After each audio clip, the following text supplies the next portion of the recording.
شكرا جزيلا أستاذة حكيمة. طبعا أولا بداية أشكر اللجنة المنظمة طبعا عن تنظيم هذه الأيام التكوينية للسيدات الأستاذات والسادة الأساتذة، وكذلك الطالبات والطلبة الذين سيجتازون مباراة التعليم. طبعا أشكر كذلك الأستاذة والدكتورة حكيمة الصغير على دعوتها الكريمة من أجل المشاركة في تأطير هذه الأيام التكوينية. لا يفوتني أن أشكر اللجنة المنظمة وطبعا قطب التربية وعلوم الحياة والأرض على تنظيم هذه الأيام التكوينية المجانية، وطبعا وهذا القطب الذي يندرج ضمن جمعية مدرسي علوم الحياة والأرض بالمغرب. طبعا المداخلة التي ستكون باللغة الفرنسية، ولذلك أعتذر بالنسبة للسيدات الأستاذة الأساتذة اللي غيجتازوا المباراة المهنية طبعا باللغة العربية، ولكن طبعا خلال النقاش إن شاء الله بعد العرض ممكن أننا نناقش باللغة العربية أو اللغة الفرنسية أو هما معا. Donc, sans tarder, je passe directement à ma présentation. Donc, ma présentation porte sur les représentations, les conceptions en sciences de la vie et de la Terre. Donc, mon sujet, donc, c'est un sujet très intéressant. Donc, tout d'abord, donc, il faut contextualiser notre sujet à propos de représentation et conception. Donc, il faut noter que le concept de représentation-conception est un concept fondateur en didactique des sciences. Donc, on va recourir au triangle didactique. Donc, comme vous savez, pour préciser dans quel axe du système didactique on parle. Donc, comme vous savez, le triangle didactique a trois axes. Donc, on a axe épistémologique entre l'enseignant et le savoir. Et donc, on peut parler, par exemple, de la transposition didactique. Il y a un autre axe entre l'enseignant et l'apprenant, donc c'est l'axe paraxiologique, dans lequel on peut parler du contrat didactique, donc les démarches, les méthodes de l'enseignant. Ce qui nous intéresse exactement, c'est l'axe psychologie cognitive.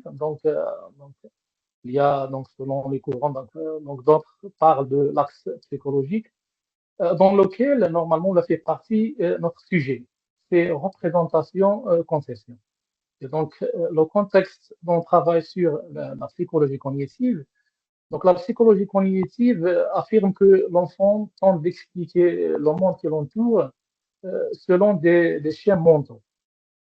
Donc, la psychologie cognitive, normalement, il y a deux champs conceptuels ou bien deux domaines, c'est la psychologie et l'épistémologie. La psychologie et l'épistémologie, donc, ce sont normalement deux champs conceptuels qui normalement, où il y a beaucoup de travaux de recherche sur ça. Donc maintenant, on travaille aussi sur les neurosciences cognitives, comment se fait la pensée, la mémoire et aussi le langage, et ainsi de suite.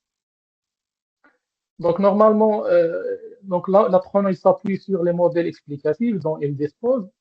Donc ces modèles sont très souvent inadaptés et induisent l'enfant en erreur.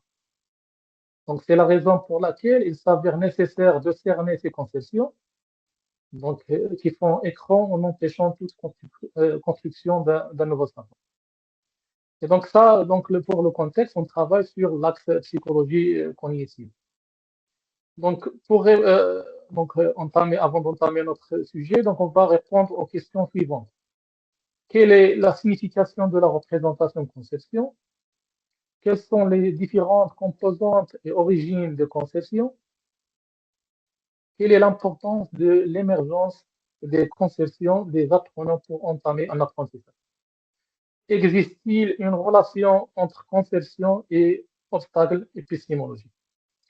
Donc, pour répondre à ces questions, on va suivre le plan suivant. Donc, contextualisation, on a déjà parlé de ça. Donc, quelques définitions de représentation-conception.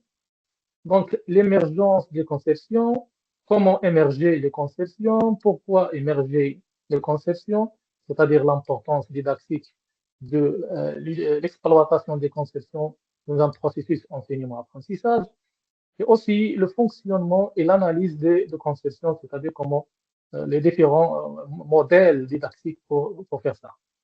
Et aussi la relation conception-obstacle. Donc, comment la conception ou bien quelle est la relation entre les deux. Donc, à la fin, on va donner quelques exemples de quelques examens antérieurs. Donc, on va essayer de les donc de donner des corrections, ou bien on va discuter aussi, et quelques limites et perspectives à la fin de notre présentation. Tout d'abord, je commence par l'approche historique, due à la nécessité de savoir, c'est-à-dire l'évolution des concepts représentation, conception. Donc, normalement, comme vous voyez, donc ici, on a Émile Durkheim, donc c'est un sociologue. Donc, avant de devenir un concept dans les didactiques disciplinaires, c'est-à-dire représentation, ainsi de suite, la question des représentations je m'excuse, déjà travaillée dans d'autres disciplines, à savoir la sociologie. Donc, Émile Durkheim introduit ce terme pour travailler sur les formes collectives de pensée au sein de société dans un livre qui s'intitule, ou bien qui normalement, qui s'intitule Représentation individuelle et représentation collective. Et donc, il a considéré la représentation sociale, donc il parle de la société, donc il constitue une particulière de la connaissance, généralement qualifiée de connaissance de sens commun. Donc, dans la spécificité réside dans le caractère social des processus qui les produisent, soit individuellement, soit collectivement. Et donc, normalement, ces représentations recouvrent donc l'ensemble des croyances, c'est-à-dire normalement des convictions, soit culturelles, soit normalement parfois religieuses, et donc des connaissances, des opinions, des idées qui sont produites et partagées par les individus d'un même groupe à l'égard d'un objet social donné.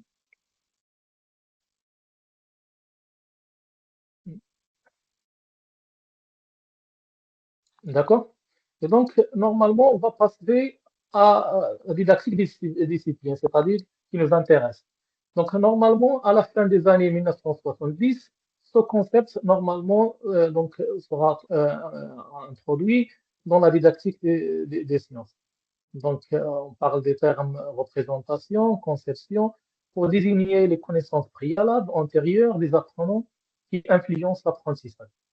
Et dans ce cas, il faut normalement parler normalement dans un contexte historique de deux courants, courant francophone et courant anglo-saxon. Le courant francophone, normalement, généralement, a introduit normalement le concept de représentation.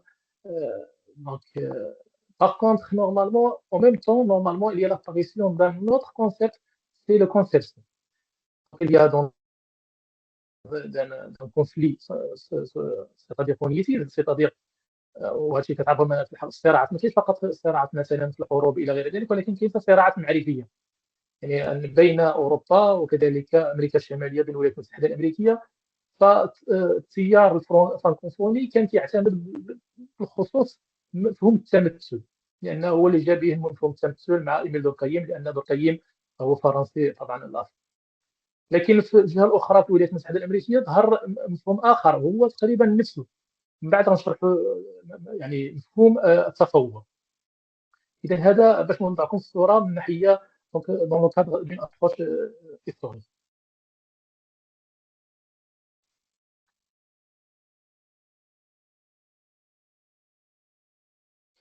Donc maintenant, on va discuter entre représentation et conception. C'est ça le problème. Parfois, pose la question quelle est la différence entre représentation et conception. Euh, mais le plus important, c'est normalement dans les concours et les examens, jamais se pose cette question représentation, conception, parce que sont généralement, normalement, c'est presque la même chose. On va discuter ça. Donc, à la fin des années 80, donc, plusieurs chercheurs ont proposé d'entériner le terme de conception, donc c'est-à-dire d'adopter le terme de conception au lieu de parler de représentation, parce que les représentations sont généralement utilisées dans plusieurs champs par le biais de tous les chercheurs, mais généralement, soit Jean-Louis Martin, soit Jordan Vichy, ils ont parlé que c'est mieux d'utiliser le terme conception, surtout en didactique des sciences. Pourquoi? Parce que normalement, le concept de représentation, c'est un concept général, un peu flou, normalement utilisable dans plusieurs disciplines, ainsi de suite. Et donc, pour la définition, donc la définition de représentation, conception, donc normalement, on va commencer par la représentation. Donc, on peut dire que les représentations sont considérées comme un ensemble d'idées et qu'un sujet mobilise spontanément. Donc, normalement, un ensemble d'idées, normalement qui sont généralement de conviction, soit peut-être erronées, mais normalement sont issues de la culture, de la société, de la religion, ainsi de suite. Et donc, normalement, lorsqu'on a un problème ou une question, donc l'individu va mobiliser ses représentations spontanément pour résoudre ou pour répondre à la question. Donc, ça, c'est la définition de Racer en 2007. Pour la conception, donc normalement la définition change selon les courants, selon les chercheurs, ainsi de suite. Donc on aura plusieurs, ou bien on a plusieurs définitions. Donc pour la conception, donc selon la définition de Jordan, il a dit que la conception est un ensemble de chaînes explicatives et d'idées coordonnées. Donc c'est un système bien organisé, bien installé chez l'individu, ou bien l'enfant, ou bien l'apprenant, un ensemble d'images normalement donc, cohérentes. Donc, il y a la cohérence entre un ensemble de connaissances, ainsi de suite, pour former ce qu'on appelle un système. Et donc, ce système explicatif, ou bien un modèle explicatif, il va expliquer par exemple, tous les problèmes, il va répondre à des situations. Donc, face à des situations, par exemple, problèmes. Mais surtout, elle met en évidence l'idée que cet ensemble traduit une structure mentale sous-jacente. Et ça, on va parler de l'idée que donc, plusieurs chercheurs ont confirmé que normalement, la conception, donc généralement, il y a une partie, c'est-à-dire apparente, qui est normalement, qui apparaît généralement, et il y a une autre structure qui est sous-jacente de grande taille, qui représente les opérations mentales, le réseau sémantique, ainsi de suite, qui utilise l'apprenant pour normalement exprimer la conception.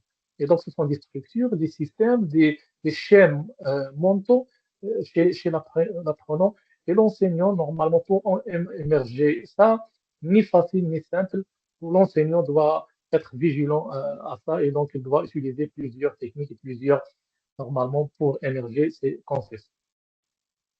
Et donc, on peut dire que la représentation peut être définie comme le produit et le processus d'une activité mentale. Donc, on a déjà que c'est une activité mentale par laquelle un individu ou un groupe reconstitue le réel auquel il est confronté et lui attribue une signification spécifique. Donc, une autre définition de Pierre Clément, il a dit que pour distinguer entre conception et représentation, et donc, à mon avis, il est normalement, c'est une définition qui est plus généralement plus correcte ou bien. Donc je vois qu'il est sur une très bonne définition. Donc, il a dit, donc, normalement, pour distinguer les conceptions, il a considéré que les conceptions comme étant individuelles. Donc, sont normalement issus des expériences normalement vécues par l'individu, son parcours, par exemple, scolaire, ses émotions, donc tout ce qui est en relation avec sa vie quotidienne, ainsi de suite. Et donc, il va former une conception, un système cohérent de tout ce qui est vécu, ainsi de suite, des expériences, observations, ainsi de suite. Et donc, il est généralement individuel. Pour ça, on peut dire que chaque peut-être un apprenant a sa conception.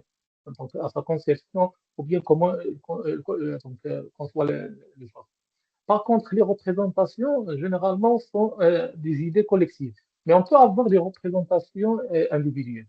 Donc, par exemple, les représentations, généralement, sont issues de la société. Et normalement, le caractère de partage, il est plus présent chez ou bien les représentations que les conceptions. Donc, c'est-à-dire, normalement, elles sont partagées par la société, elles sont développées, elles sont généralement des convictions, normalement, soit religieuses, soit culturelles, donc sociales. Et donc, le concept de représentation peut être, même au niveau de structure, je pense qu'il est moins structuré que la conception. La conception, un système bien organisé, bien structuré, ainsi de suite. Donc, on peut dire qu'en didactique, la notion de représentation a été définie pour parler normalement des systèmes de connaissances qu'un sujet mobilise face à une question ou à une thématique, et que celle-ci est fait l'objet d'un enseignement ou pas. Donc, chacun cherche à expliquer le monde qui l'entoure en élaborant des idées, des raisonnements, donc un raisonnement à partir de ce qu'il sait ou de ce qu'il croit savoir. Donc, on passe maintenant aux caractéristiques d'une conception. Donc, pour une conception, donc normalement conception, entre parenthèses, représentation. Donc, au lieu normalement de la fonction, c'est la même, ainsi de suite. Et donc, on a là, donc la conception est cohérente, c'est-à-dire la cohérence. On peut dire que la conception forme un système, on a déjà parlé de ça, il s'agit d'un système d'idées, d'explications, qui constitue le cadre de référence des apprenants. C'est-à-dire lorsqu'on a un problème donné, et donc l'apprenant va consulter son cadre de référence, ou bien référence peut-être plusieurs références, pour expliquer, pour normalement donner une réponse ou bien pour agir. Donc ce système est organisé et structuré. Et ça, c'est le plus important. Et donc ce système, c'est un système solide, organisé, structuré. Et parfois, il est difficile normalement à fissurer. Une autre caractéristique, c'est la résistance, ou bien donc la conception est résistante, ou bien tenace, la ténacité. Et donc la conception est tenace, c'est-à-dire résistante au changement, et donc ça se caractérise par la résistance au changement. Donc il est ancré chez l'apprenant. C'est ça, donc on parle de l'ancrage. L'ancrage, c'est-à-dire normalement un système bien structuré, bien ordonné, et c'est difficile normalement de le changer. Donc il résiste au changement. Il y a peut-être on aura un changement conceptuel, mais ça demande normalement un effort énorme par l'enseignant pour assurer le changement. Par le biais des activités, on va voir ça normalement, et par l'élaboration des activités, par je m'excuse pour en réalisant ou bien élaborant des objectifs constants. Une autre caractéristique, c'est que la conception est évolutive et fonctionnelle. Et donc, euh, d'agréger normalement au système, d'ajouter, d'agréger, normalement de relier, donc qu'il rencontre et intègre au fur et à mesure de son expérience. Mais au cours de sa vie, la personne, et donc il peut normalement ajouter, donc modifier, ainsi de suite. Et donc c'est un système normalement fonctionnel et un système évolutif. Et donc tout apprentissage réussi est compris comme un changement de conception. Donc ça, c'est normalement donc, la citation de M. Jourdan. Normalement, on peut rajouter une autre normalement caractéristique, c'est que la conception est transversale. Je m'excuse, la transversalité. Donc normalement, la conception présente un caractère transversal. أستاذ نور الدين، اسمح لي على المقاطعة. راه كاين Oui, مشكل الصوت شوية، لا كاليتي ديالو ناقصة، ما كيسمعوش مزيان الأساتذة. إذا كان ممكن باش يتبعوا معاك مزيان الصوت، ما عرفتش شنو المشكل اللي كاين فيه. هو كنسمعوك ولكن ماشي زعما بشكل مزيان، طبعا حيت نشوف حيت المشكل. طبعا داكشي اللي كتقولو راه مهم بزاف، وصراحة بغينا نتبعوا معاك، ولكن المشكل في الصوت. الاول كان مزيان في الاول. كنحاولوا زعما كما يتسرح الصوت، ولكن لاحظت ان الاساتذه كيكتبوا في لي كومونتير انهم باغيين زعما يتبعوا معاك مزيان. حاولك دير دابا الصوت مزيان، يعني دابا مزيان كتسمعني، دابا مزيان. دابا مزيان، دابا صافا مزيان. دابا مزيان، دابا احسن يمكن. دابا مزيان، اذا مزيان، اذا حيت نكملوا. الصوت ناقص شويه، الصوت كيبان ناقص شويه، طبعا احسن، وكنحاولوا شكرا على نسمعوك. هذا، شكرا على التنبيه. اذا دابا الصوت الان ربما جيد، شكرا جزيلا. دابا كنظن الاساتذه، كنظن الصوت دابا مزيان، كنظن ماشي بحال قبيله. اذا donc je viens de dire que normalement les caractéristiques d'une conception Donc, on a donc normalement la conception est cohérente, c'est la cohérence, c'est-à-dire que la conception forme un système d'idées, de connaissances, et ainsi de suite. Et donc, pour expliquer normalement, donc on se référant au cadre de référence des apprenants. Donc, c'est un système bien organisé, bien structuré, bien installé chez l'apprenant. Et donc, aussi, on peut dire que la conception est résistante ou bien tenace. C'est-à-dire que la conception donc, se caractérise par la résistance au changement. Donc, elle est ancrée chez l'apprenant en formant donc une structure bien organisée. Une autre caractéristique, c'est que la conception est évolutive ou bien fonctionnelle et fonctionnelle. Donc, c'est-à-dire que normalement, la conception permet au sujet d'agréger au système ce qu'il rencontre et intègre au fur et à mesure de son expérience. C'est-à-dire, il y a un changement conceptuel, et donc tout apprentissage réussi est compris comme un changement de conception. Et donc, normalement, donc ça, c'est la base de normalement du constructivisme, c'est-à-dire que l'apprenant a des antérieures, et donc un déjà là, ou bien des préconcepts, et grâce à un apprentissage réussi avec assimilation et accommodation, on peut arriver à normalement à construire des nouvelles connaissances chez l'apprenant. Et donc il y a la résistance, mais il y a la possibilité de changement. Une autre caractéristique, c'est la transversalité, ou bien que la conception est transversale, donc elle présente un caractère transversal, c'est-à-dire qu'il se manifeste de manière similaire dans divers domaines. Donc peut-être par exemple en biologie, en physique, en chimie, c'est-à-dire la même conception. Donc c'est-à-dire on peut, c'est-à-dire l'interdisciplinarité ou bien la transversalité entre les matières. Euh, J'espère que maintenant, normalement, donc, pour le son, notre problème de son est résolu. Madame Hakima, maintenant c'est bien.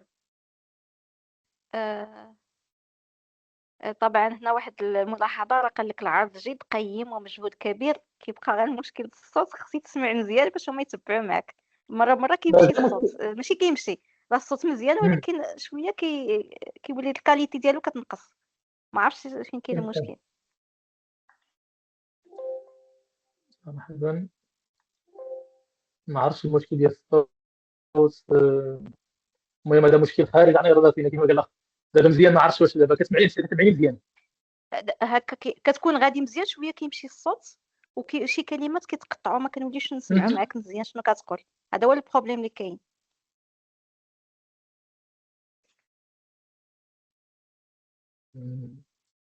نحاول نشوفوا المشكل، ما عرفتش.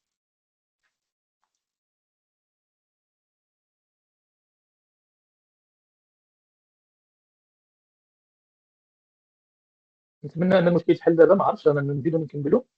الا كان الصوت ماشي هو هذا، استاذ حكيمه فهمتيني خبريني. دابا يمكن استاذ الصوت ناضي، مع. واش كتستعمل سماعات ولا كتخدم ديريكتومون من الحاسوب؟ دابا انا كنت خدام دابا كنت خدام السماعه، ولكن دابا غير درت الحاسوب. دابا صافي خليك بالحاسوب احسن. دابا الصوت يمكن مزيان دابا. دابا كنظن مزيان. وي Donc صافي، غير on يمكن va لك تكمل. continuer. وي Donc tu on peux va continuer, continuer. وي on va continuer la présentation. Merci infiniment, Madame Hakima. Donc pour les dimensions de la conception. Donc normalement la conception a deux dimensions. Une dimension structurale, une dimension fonctionnelle.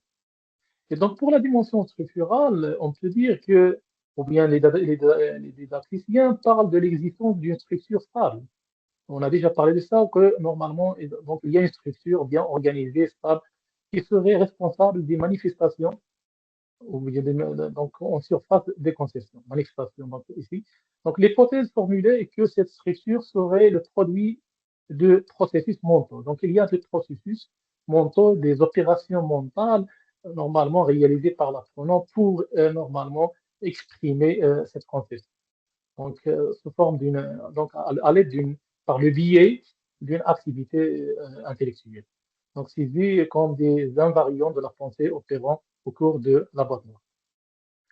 Donc, une autre dimension, c'est la dimension fonctionnelle. On a dit qu'elle introduit la conception, l'idée que la conception est avant tout une manifestation particulière. C'est-à-dire quoi? Donc, c'est-à-dire normalement change bien selon la situation donnée. Donc, si on change la situation, on peut avoir une autre conception. Donc, et qu'il faut prendre en compte ces variables si l'on veut saisir la conception à l'œuvre dans l'expression des apprenants. Donc, c'est une définition de Jean-Pierre Affolfi. Donc, il faut avoir à l'esprit que ce que l'on perçoit des conceptions des élèves, ce sont toujours des réponses à une sollicitation de l'enseignant. Donc, normalement, parfois, la question, elle peut changer normalement la conception. Donc, lorsque je pose par exemple la première question, ou bien une question, peut-être on aura une réponse. Si on change la question, on pourra avoir une autre conception. C'est-à-dire le problème, normalement, qui incite normalement les opérations mentales, les schémas mentaux de l'apprenant. Et donc, on aura le produit, c'est-à-dire la manifestation de la conception chez l'apprenant.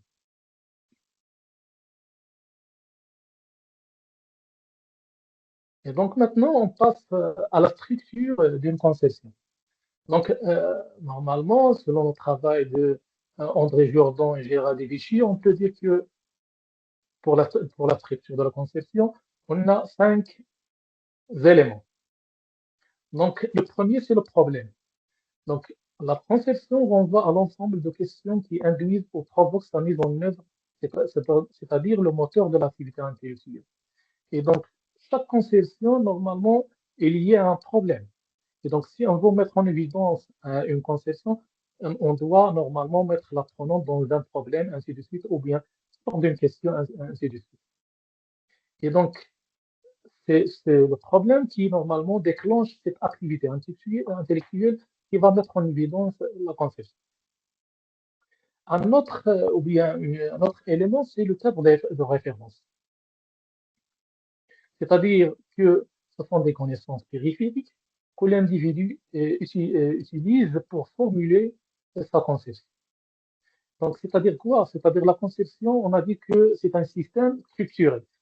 Système, c'est-à-dire il est constitué de plusieurs éléments. Donc, ces éléments sont en interaction. Et donc, l'enseignant, si je m'excuse, l'apprenant, donc, il va consulter ce cadre de référence. Et donc, normalement, doit faire normalement, donc, ce cadre de référence, il est constitué d'un ensemble de connaissances qui forment ce système. Donc, à l'aide des interactions entre eux, ainsi de suite. Il peut normalement s'appuyer sur d'autres conceptions pour produire une particulière. Et donc, à l'aide normalement d'un autre élément, ce qu'on appelle les opérations mentales, et ça le plus important. Et donc, ces opérations mentales changent normalement lorsque normalement le cadre de référence change, et selon les cas et selon les situations. Donc, ces opérations sont maîtrisées par l'individu et servent à mettre en lien les éléments du cadre de référence. Et ça, c'est très important.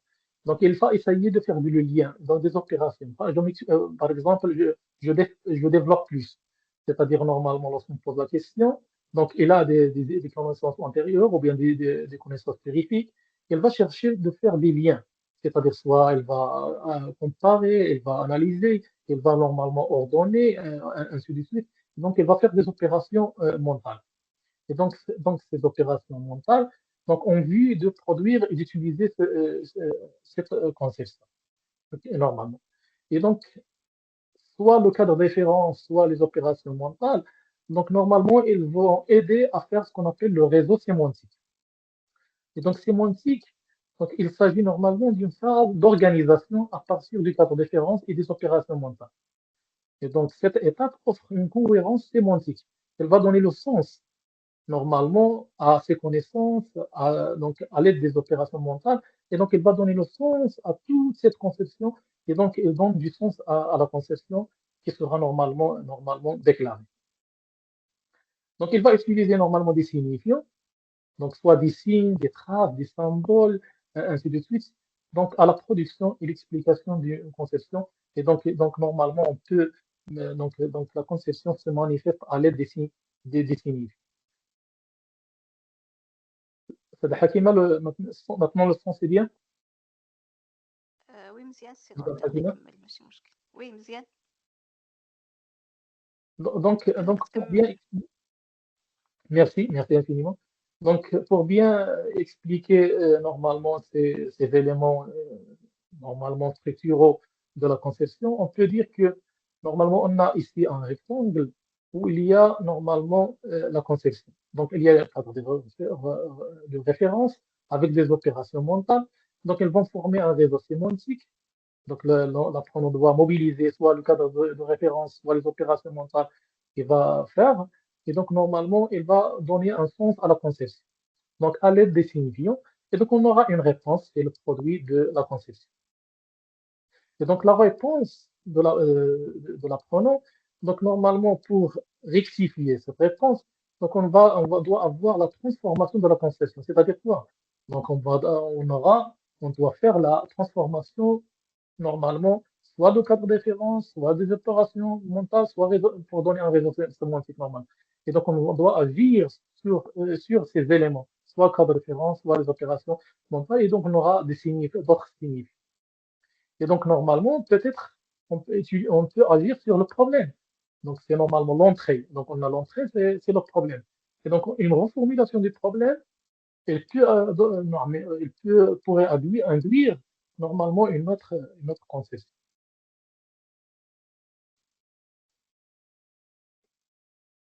Je vous donne un exemple, c'est un exemple concret pour bien comprendre la conception et sa structure, hein. Et donc, si on sait bien la structure de la conception, on peut normalement comprendre c'est quoi une conception et ainsi de suite.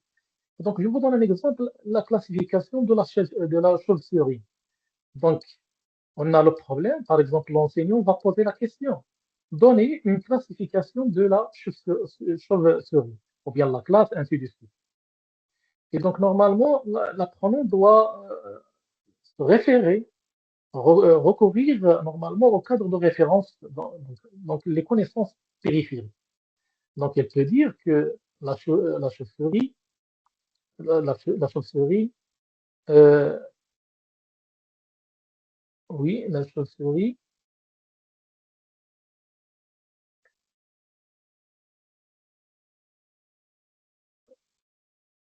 on peut dire que la chauve-souris vole. Donc, normalement, vole, ou bien elle possède des ailes, donc parmi normalement les connaissances périphériques chez l'apprenant. Donc, la chauve-souris vole, elle possède des ailes, peut-être normalement, elle va recourir ou bien se référer à une expérience individuelle, peut-être oui ou bien non, s'il y a l'expérience ou bien non, contact direct par exemple avec la chauve-souris, peut-être un film documentaire sur la chauve-souris, euh, soit des expériences des autres soit de la famille, soit des amis, ainsi de suite. Et donc il y a des connaissances normalement périphériques sur la chauve-souris.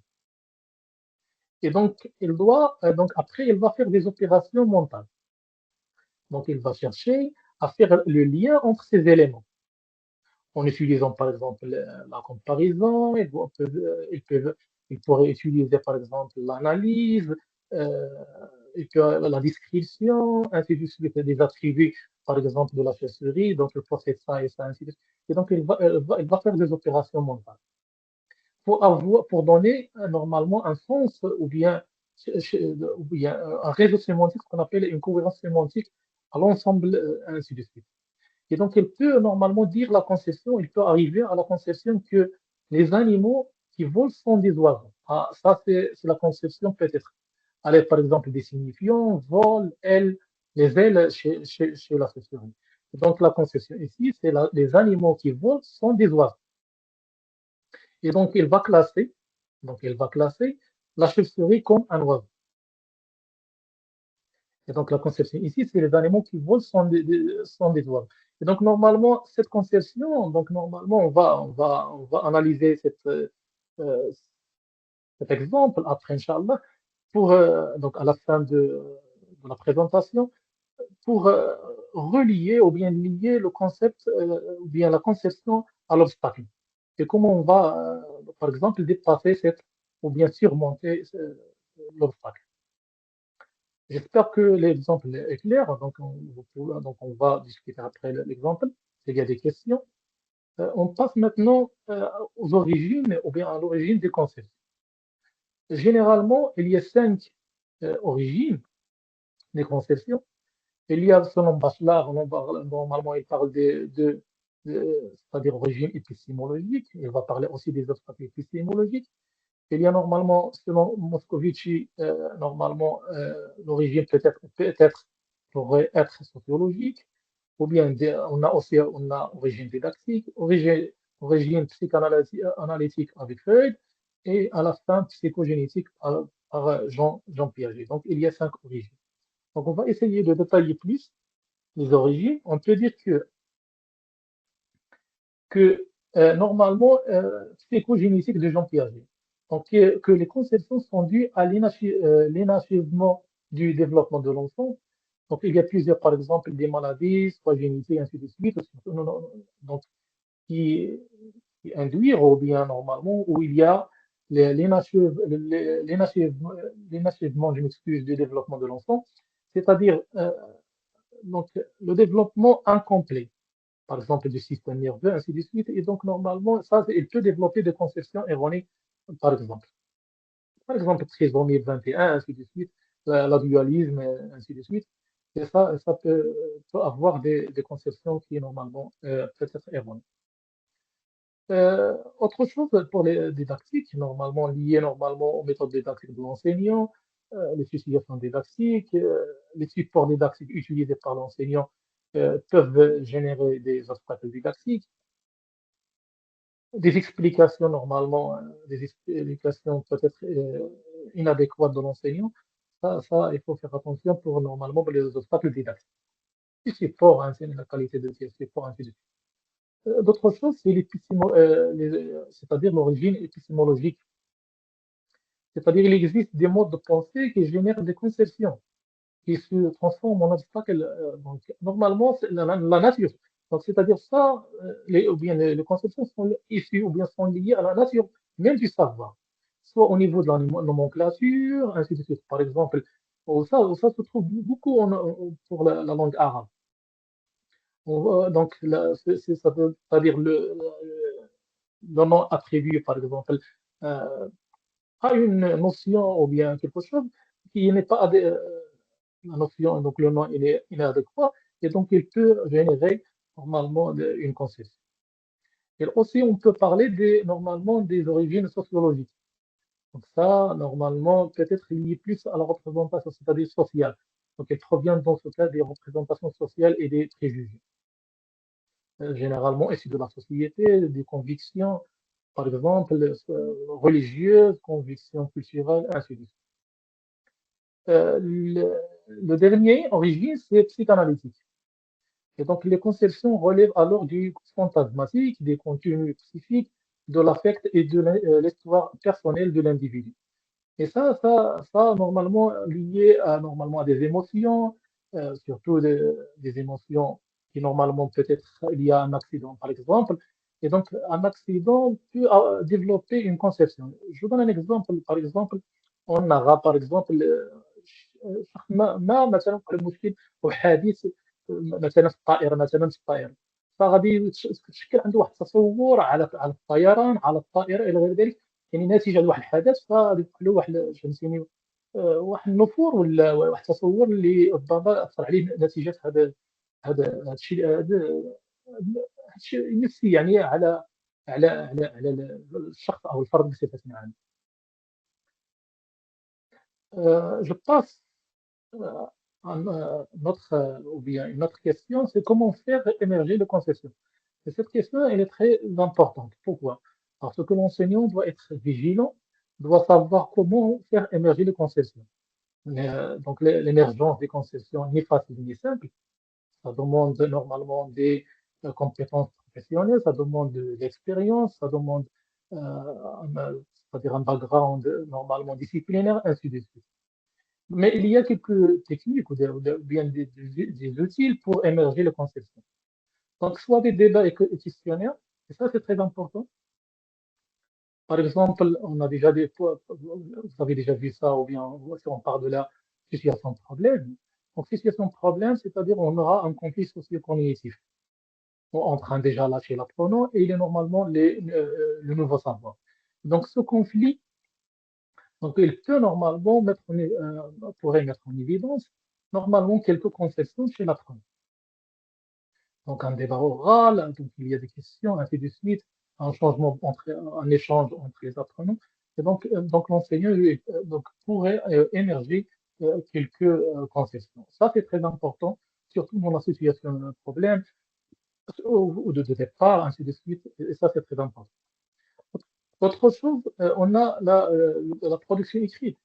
Donc, utilisation de l'expression écrite dans le contexte d'apprentissage, par exemple, demander aux élèves d'écrire tout ce qu'ils savent sur un sujet. Et donc, on peut avoir des représentations ou surtout les schémas. Donc, le dessin, c'est très intéressant, surtout en sciences de la vie et de la Terre. Plusieurs chercheurs et plusieurs, c'est-à-dire, ont confirmé que les dessins, c'est un outil puissant pour émerger les conceptions. Ça se voit.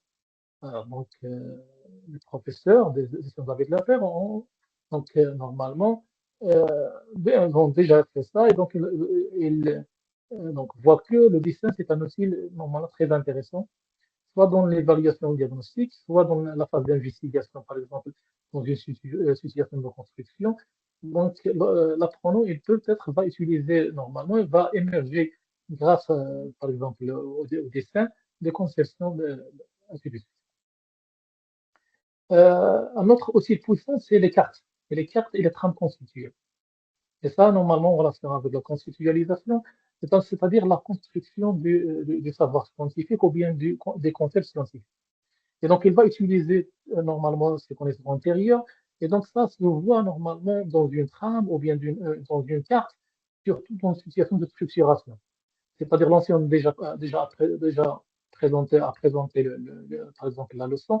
Et donc, à la fin de la leçon, donc, il va faire une situation de structuration des connaissances pour former normalement, pour bien organiser le savoir, et ainsi de suite. Et donc, même l'enseignant a présenté le cours, mais il peut avoir normalement des conceptions des apprenants. Et donc, il faut aussi noter ça pour normalement des décisions de remédiation, normalement de ceci.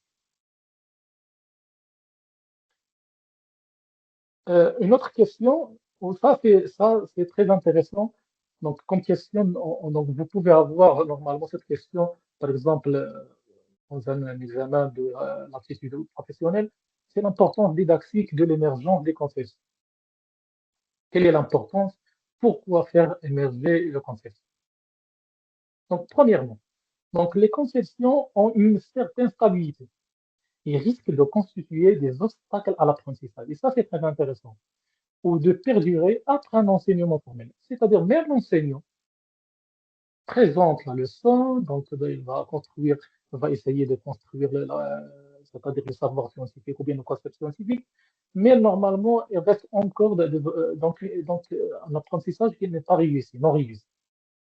Grâce ou bien à cause, on peut dire à cause des obstacles de l'apprentissage qui sont normalement issus des conceptions erronées. Une autre chose, ou bien donc normalement, c'est que les conceptions constituent un outil de diagnostic et de dépistage des obstacles constitués. Ça, c'est très intéressant. Donc, normalement, les obstacles constituent le noyau dur, c'est au cœur de la conception, c'est le cœur de la conception. C'est-à-dire la conception se forme autour de l'obstacle. Donc, on peut dire que l'obstacle, c'est le noyau donc, de la conception.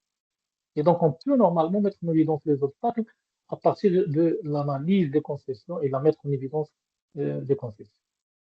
Donc, les conceptions servent pour l'apprenant un cadre de référence, on a déjà parlé de ça, dans lequel il interprète toute information nouvelle. Il représente un système de pensée qui permet d'expliquer un phénomène de façon satisfaisante à un enfant donné. Donc, autre chose que faire émerger les conceptions au début d'un apprentissage est tout à fait un acte primordial, indispensable, si l'on veut favoriser l'autonomie de l'apprenant.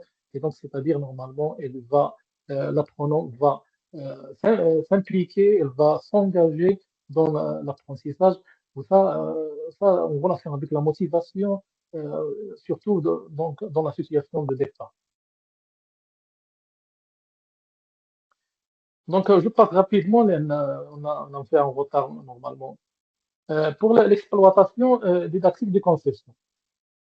Donc, les entendre par une écoute positive de ce qui expriment les apprenants. Donc, il faut normalement comprendre en postulant que les erreurs ne sont pas fortuites, mais méritent d'être analysées. Aussi, les faire identifier, vu le fonctionnement inconscient des conceptions. Donc, il faut identifier, repérer les conceptions, faire comparer ce qui favorise la décentration des points de vue, révèle normalement cette diversité de conceptions et des idées, ainsi de suite, en classe. Aussi, les faire discuter en provoquant des conflits socio-cognitifs. Et ça, c'est très important. Donc, normalement, l'enseignant doit, donc, doit permettre aux apprenants de s'exprimer. Il doit normalement favoriser les conditions des conflits socio-cognitifs afin d'émerger les conceptions des apprenants.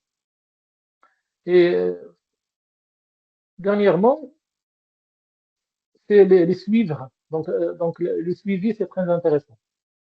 En surveillant leur évolution donc, à court et moyen terme au long de la scolarité obligatoire et d'abord au cours d'une même année. Donc, le suivi de ces conceptions, donc est-ce que il y a donc l'apprenant à surmonter l'obstacle créé par la conception? Est-ce que normalement on a un apprentissage réussi ou bien non? Donc, pour le fonctionnement et l'analyse des conceptions, donc il y a plusieurs modèles pour le fonctionnement et l'analyse. On va commencer par la théorie d'Odubel, l'apprentissage significatif. Et ça, c'est très important. Donc, normalement, le terme apprentissage significatif désigne l'apprentissage construit à partir des connaissances antérieures des apprenants pour en intégrer de nouvelles. C'est-à-dire, il se base sur la théorie d'apprentissage des nouvelles théories d'apprentissage, de Jean Piaget, ainsi de suite. Et donc, toujours, l'enseignant doit mettre l'apprenant dans des situations qui ont un sens pour l'apprenant, issu de la vie quotidienne, ainsi de suite, et qui a déjà des connaissances antérieures sur ça, ainsi de suite, afin d'assurer l'engagement et normalement l'implication de l'apprenant. Et lorsque l'apprentissage est significatif, ça va induire et va générer la motivation chez l'apprenant. Donc, cet apprentissage significatif se produit au moment où les nouvelles connaissances sont acquises et ces informations ont une relation avec d'autres données qui avaient été précédemment acquises. Donc, selon normalement Ojibel, donc normalement sa théorie garantit que ce type d'apprentissage est considéré comme la capacité à relier les anciennes connaissances aux nouvelles informations récemment acquises. Pour pouvoir les combiner, élargir les connaissances et les reconstruire, c'est nécessaire. Donc, normalement, cette théorie, donc, normalement, devenue plus représentative donc, dans l'apprentissage. Et normalement, la majorité des enseignants, normalement, se sont basés sur l'apprentissage significatif lors de l'élaboration des situations de problème. Et donc, pour les conditions, donc normalement, il faut prendre en compte les connaissances antérieures, l'apprentissage significatif et relationnel, donc sa profondeur réside dans la connexion entre le nouveau contenu et les connaissances antérieures, donc il faudra toujours, il y a un lien, une relation, donc une signification. Donc la connaissance doit être construite par les étudiants eux-mêmes, ce sont eux qui, à travers leur cadre conceptuel, doivent interpréter la réalité matérielle. Donc, proposer des activités qui susciteront l'intérêt de l'élève, ça c'est très intéressant. Donc, l'intérêt de l'étudiant sera important puisqu'il sera disposé à intégrer les nouvelles connaissances dans son cadre constitué. Et donc, il va avoir normalement une déconstruction de la conception et là, une reconstruction d'un nouveau savoir scientifique. Donc, un autre modèle, c'est le modèle allostérique. Allostérique, normalement, ça fait partie de la chimie, la biochimie, parce que André Jourdan, c'est un agrégé en biologie, c'est un biologiste, et donc, normalement, il s'inspire de la biochimie ou bien ainsi de suite, des protéines, des enzymes, pour élaborer un modèle. C'est le modèle allostérique. C'est quoi le modèle allostérique? C'est un modèle didactique qui s'inspire du fonctionnement des protéines, pour que l'apprentissage n'est plus une simple transmission de connaissances, mais un processus de transformation des conceptions initiales de l'apprenant. C'est-à-dire quoi? C'est-à-dire normalement, on a des connaissances antérieures, et donc lorsqu'on ajoute des connaissances ou là des nouvelles connaissances, donc on doit avoir une transformation comme une enzyme. Donc la structure change, et donc on a une déconstruction, reconstruction. C'est-à-dire normalement qu'elle repose sur l'idée que de nouvelles informations modifient la structure de pensée de l'apprenant. De pensée, c'est-à-dire la connaissance antérieure, nécessite une déconstruction et une reconstruction pour intégrer de manière opérationnelle les nouvelles connaissances. Donc, ce modèle est proposé par donc, Jourdan et son équipe donc, dans Apprendre, donc c'est un livre plus connu en 2002, publié en 2002. Donc, le terme d'allostérique est emprunté à la chimie, donc on a déjà parlé de ça, donc sans tarder, on va passer rapidement. Donc, le modèle allostérique se concentre sur la transformation des savoirs initial des élèves. Donc cette transformation, donc normalement, donc je développe plus. Donc normalement, cette transformation de la structure, on a déjà dit que la conception c'est un système et normalement il faut de construire normalement ce système afin de reconstruire un autre système en accommodant des nouvelles savoirs. Ou bien, je m'excuse, des nouvelles connaissances. Donc, je passe rapidement pour le modèle historique. Ça, le schéma qui nous intéresse. Ici, on a deux modèles. On peut parler de deux modèles. Je sais pas, donc pour le schéma un peu, je m'excuse, un peu visible. Donc, normalement, il y a deux cas. Soit les informations nouvelles, normalement, donc pour la structure, regardez la structure, il y a une structure, donc site actif normalement de la nouvelle, pour intégrer la nouvelle connaissance, normalement, il n'y a pas une ressemblance avec les informations nouvelles. Donc, il y a juste une juxtaposition. Donc, il y a donc juxtaposition des informations nouvelles sur les informations anciennes, ou bien les nouvelles connaissances sur les connaissances antérieures. Donc, seulement une juxtaposition. Euh, donc ça, peut-être notre cas, c'est peut-être normalement il y a des informations nouvelles, mais le site actif, normalement, euh, il y a normalement une concordance où il y a la possibilité de s'intégrer normalement dans la structure de pensée normalement antérieure. Et donc on peut dire que euh, selon Giordano. Donc ce système poursuit d'une certaine façon la théorie d'Olivet, mais en lui donnant une dimension beaucoup plus large, car les connaissances enseignées s'intègrent rarement au site actif de la structure. Donc normalement, généralement, dans le monde réel, ça c'est peut-être infaisable, tel qu'il est. Donc il est alors nécessaire soit de transformer le savoir présenté, donc pour s'intégrer, pour s'agréger avec le savoir antérieur, pour lui donner une forme compatible avec le site constitué de l'apprenant, soit d'aider ce dernier à transformer sa structure conceptuelle. Et ça, le plus important, donc normalement, des constructions pour rendre possible l'intégration effective des données et pour donner normalement un savoir durable et normalement, pour avoir une mémoire à long terme. Donc, le dernier modèle, c'est le modèle KVP. Donc, en relation avec l'analyse de conception et peut-être s'interfère avec même la transposition didactique, c'est-à-dire que ce modèle normalement développé par Pierre Clément, donc normalement, il y a l'interaction entre trois éléments essentiels. C'est normalement K, c'est knowledge, c'est-à-dire la connaissance, et on a les valeurs, donc les valeurs, et on a aussi les pratiques sociales. Et donc l'interaction entre les trois pôles, cette interaction qui décide normalement la conception. Et la conception avec ces conceptions, normalement change selon le type d'interaction ou bien les interactions entre ces trois pôles. Et donc l'interaction entre ces trois pôles peut-être change selon le temps et selon l'espace, selon la culture, ainsi de suite. Je vous donne un exemple pour comprendre, par exemple en arabe. مثلا تعليم الفتاة مثلا في المغرب في الستينات والخمسينات ماشي هو التعليم المغربي، لان تعليم الفتاة التصور ديال المجتمع التصور ديالنا حولات عين الفتاة السبعينات والستينات ماشي هو التصور ديالنا، لأنه هو مرتبط لي لي او براتيك سوسيال، واللي هي نورمالمون على المعرفه ولا لي كونيسونس اللي كاينوا داك الساعه واللي كونيس لي دابا سور نورمالمون l'enseignement de la fille, ainsi de suite. Et même les valeurs de la société changent en relation avec les pratiques. Donc, c'est un exemple simple pour bien comprendre donc l'interaction entre ces trois pôles qui décide normalement la conception. Donc, la conception change selon les types d'interaction et normalement le temps.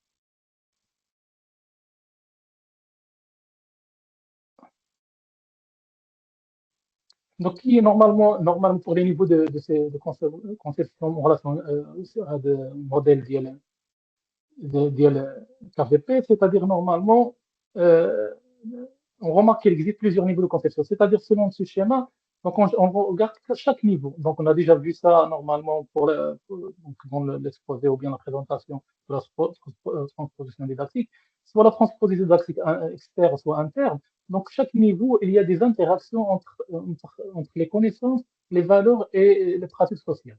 Et donc à chaque niveau, peut-être on aura des conceptions.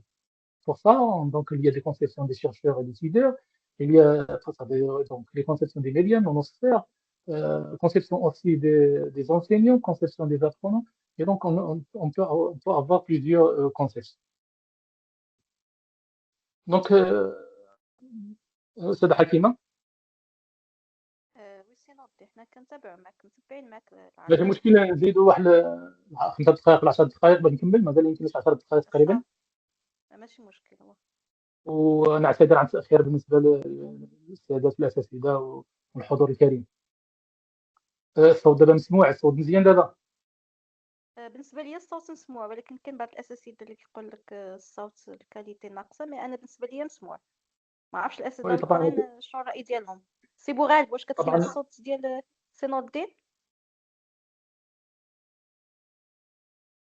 صافي اذا كان كيكتبوا الصوت مسموع راه مسموع السي نور الدين. إذا شكرا جزيلا أستاذة حكيمة. Donc maintenant on va parler de le statut de conception ou bien représentation. Donc normalement un statut, on sait que normalement généralement la conception, il y a un écart entre la conception et le savoir-savoir. Le savoir scientifique ou bien le savoir-savoir, donc il y a un écart. Donc mais le plus important, c'est que normalement peut-être la même niche écologique. C'est-à-dire quoi? C'est que normalement que la connaissance scientifique ou bien la conception est le plus proche normalement de la connaissance scientifique. Donc, il ne s'agit pas de la conception, mais les plus proches. On parle de concept de niche écologique. C'est la même chose qu'on parle pour les êtres vivants, par exemple, en écologie. Donc la conception s'oppose à l'objectif. Donc, elle se situe au cours de l'objectif à atteindre. Et donc, ce statut, normalement, il y a un écart. Mais il ne faut pas oublier que notre statut, c'est que la conception, c'est le statut ou bien d'explication fonctionnelle pour l'apprenant. Et donc, on ne peut pas avoir un apprentissage chez l'apprenant sans prendre en considération le statut fonctionnel donc il y a ici, chez l'apprenant, il y a la conception, et donc on doit prendre en considération pour la changer, pour assurer ce qu'on appelle le changement constitutionnel afin de construire un nouveau savoir. Donc, ça, pour le travail de Astolfi et Peter Faber. Donc, pour la relation conception-obstacle, ça c'est très intéressant. Donc, selon le travail de Jean-Pierre Astolfi, que les obstacles sont le noyau dur des conceptions. Donc, il y a une certaine parenté entre conception et obstacle, surtout les obstacles épistémologiques, que l'histoire des sciences a dû surmonter. Et ça, normalement, si on parle par exemple de l'épistémologie. Et donc, lorsqu'on fait par exemple une approche, ou bien je m'excuse, une approche par exemple historique qui montre l'évolution par exemple des concepts, on va mettre en évidence qu'il y a des conceptions chez les chercheurs ou bien les scientifiques. Et on peut avoir les mêmes, on peut avoir une ressemblance entre les conceptions des chercheurs ou bien des scientifiques et les chercheurs des apprenants. Et donc, normalement, le développement de la science, normalement, n'est pas linéaire. La construction de du savoir scientifique. Il y a des obstacles, il y a le va-et-vient et ainsi de suite. Et ces obstacles, on peut les avoir chez les apprenants. Donc, les obstacles sont le noyau dur de conception, car ils représentent le cœur persistant en général des croyances d'une personne, souvent plus profond et plus transversal que des représentations spécifiques. C'est-à-dire l'obstacle, on peut avoir plusieurs conceptions à partir d'un seul obstacle. On va développer, je développe plus. Par exemple, le cas, on a déjà parlé c'est-à-dire la classification de la chauve-souris. Donc, peut-être lié à un obstacle lié à la locomotion, mais on peut avoir plusieurs manifestations de la conception. C'est-à-dire que normalement, la chauve-souris vole, donc il s'agit d'un oiseau. On peut utiliser la locomotion comme un obstacle chez d'autres espèces, par exemple, soit chez les reptiles, soit chez les amphibiens, mais il reste un seul obstacle qui est normalement la locomotion comme un critère de classification. Donc ce n'est pas le cas, c'est-à-dire, donc là, on sait tous que la locomotion, c'est-à-dire n'est pas un critère de classification scientifique. Donc il explique, donc normalement, il stabilise le système de pensée, donc ils sont à l'origine des difficultés d'appropriation des nouvelles connaissances. Donc l'idée d'obstacle entretient évidemment des relations avec celle de conception. Donc, l'obstacle présente un caractère plus général. En général, j'ai déjà vous donné un exemple de la locomotion. Donc, plus transversal et donc il est normalement, euh, il est en profondeur, il explique, la stabilise normalement la conception. Et pour ça, on parle que l'obstacle, normalement, c'est le noyau dur de conception. Et donc, il y a deux, normalement, pour la relation, soit la conception est un obstacle à éliminer, soit la conception est un obstacle à surmonter, ou ça, c'est le plus important pour la relation. Donc, pour l'obstacle, euh, normalement, l'objectif ou bien le sujet de la présentation, c'est une représentation, euh, normalement conception, mais on doit faire un survol sur les obstacles et ainsi de suite. Et donc, on peut dire que, selon la définition d'Astolfi et Peter Flavy, que les obstacles sont à considérer comme le noyau de résistance des apprentissages et peuvent être à l'origine des difficultés d'acquisition d'un concept malgré les efforts de l'enseignant. Et donc, on peut dire que l'obstacle est une barrière qui gêne la construction des savoirs scientifiques. Et donc, normalement, il pourrait être une conviction erronée, fortement structurée, qui a un statut de vérité dans l'esprit de l'apprenant et qui gêne l'apprentissage. Donc, pour les types des obstacles, on a normalement, généralement, on a trois types. On a des obstacles épistémologiques liés à la nature du savoir. Donc, la nature, c'est-à-dire la connaissance appropriée, normalement ontogénique, normalement liée à l'apprenant. Parfois, les achèvements, on a déjà parlé de ça, de son développement normalement cognitif, didactique lié aux méthodes didactiques, support, ainsi de suite. Je passe. Donc, on a déjà donné une définition des obstacles, donc je passe.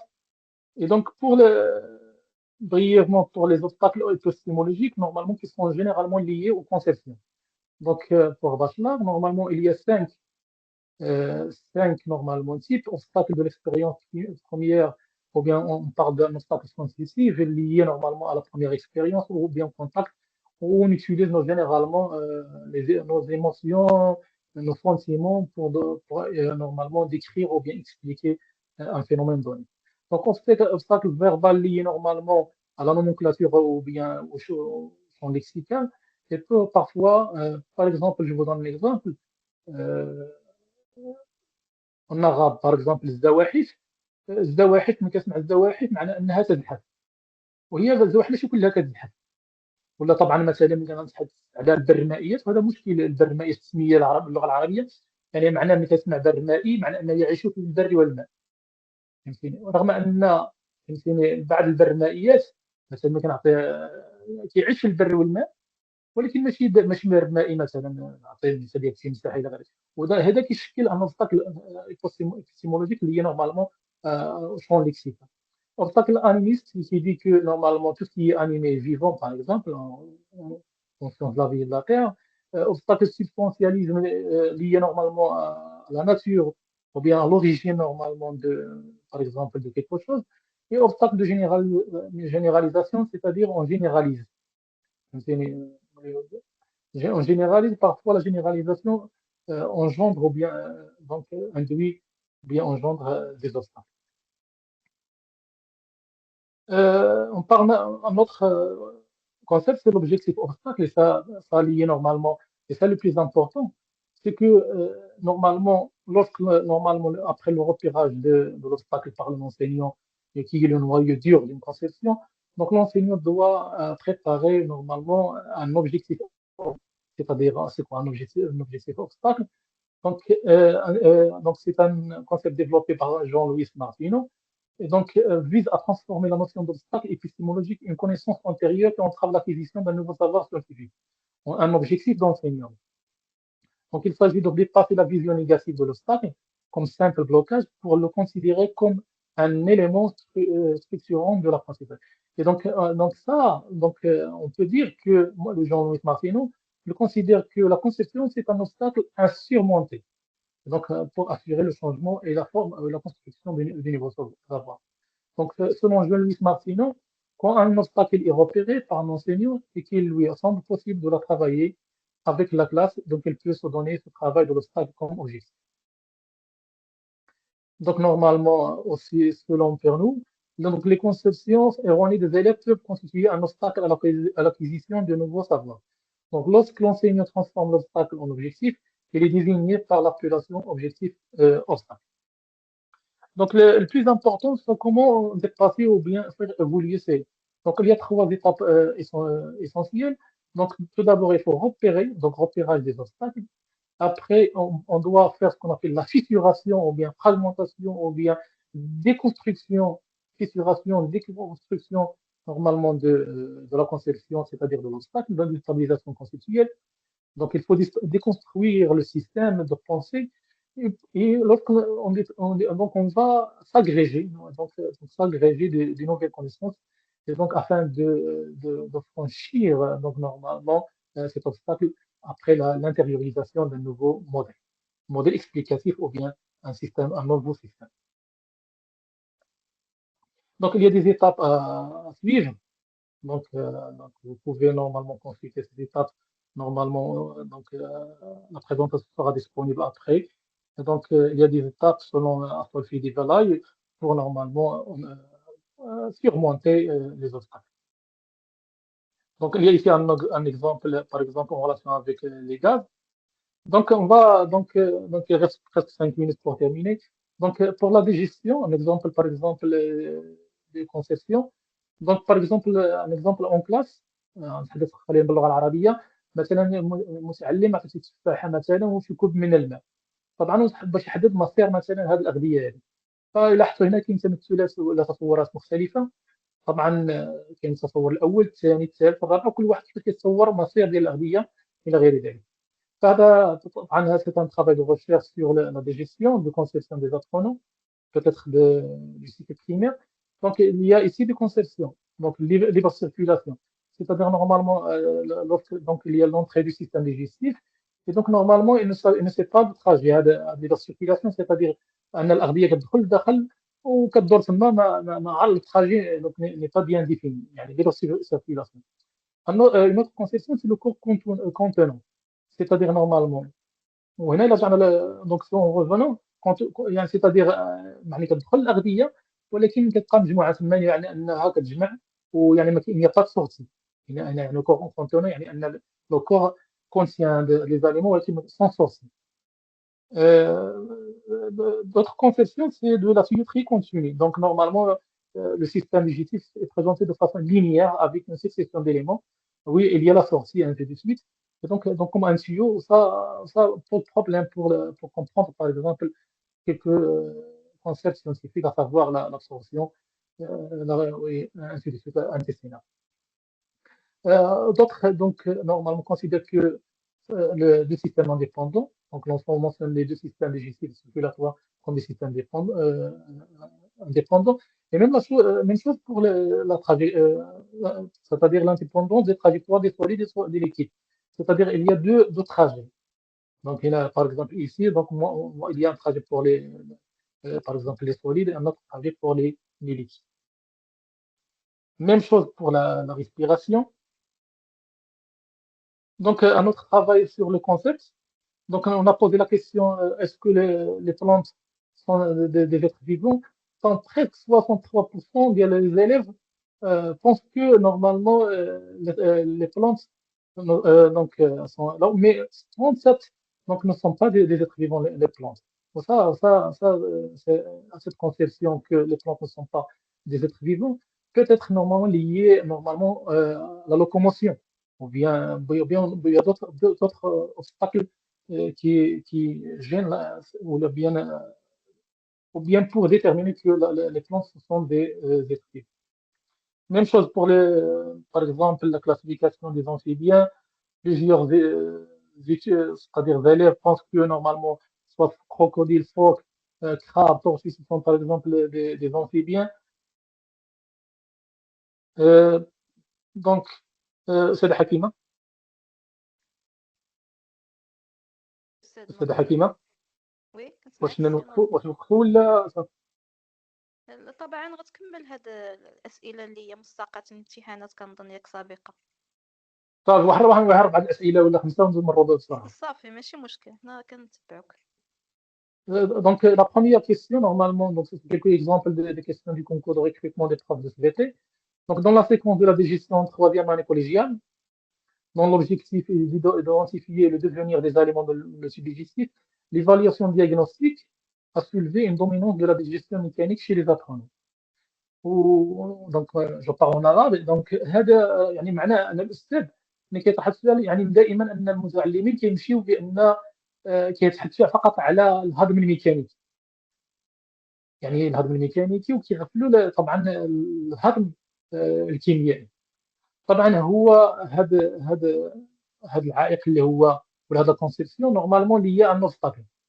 طبعا ماشي ديداكتيك لانه كيحس لان الميكانيك هو اللي كنحس به، سواء على الهضم على مستوى الفم، وكذلك على مستوى طبعا المعده، وكنحس بان هناك يعني شيء ما ميكانيكي، يعني انا الهضم الكيميائي لا نحس به، من الحواس ديالنا تقر بان هناك فقط هضم ميكانيكي.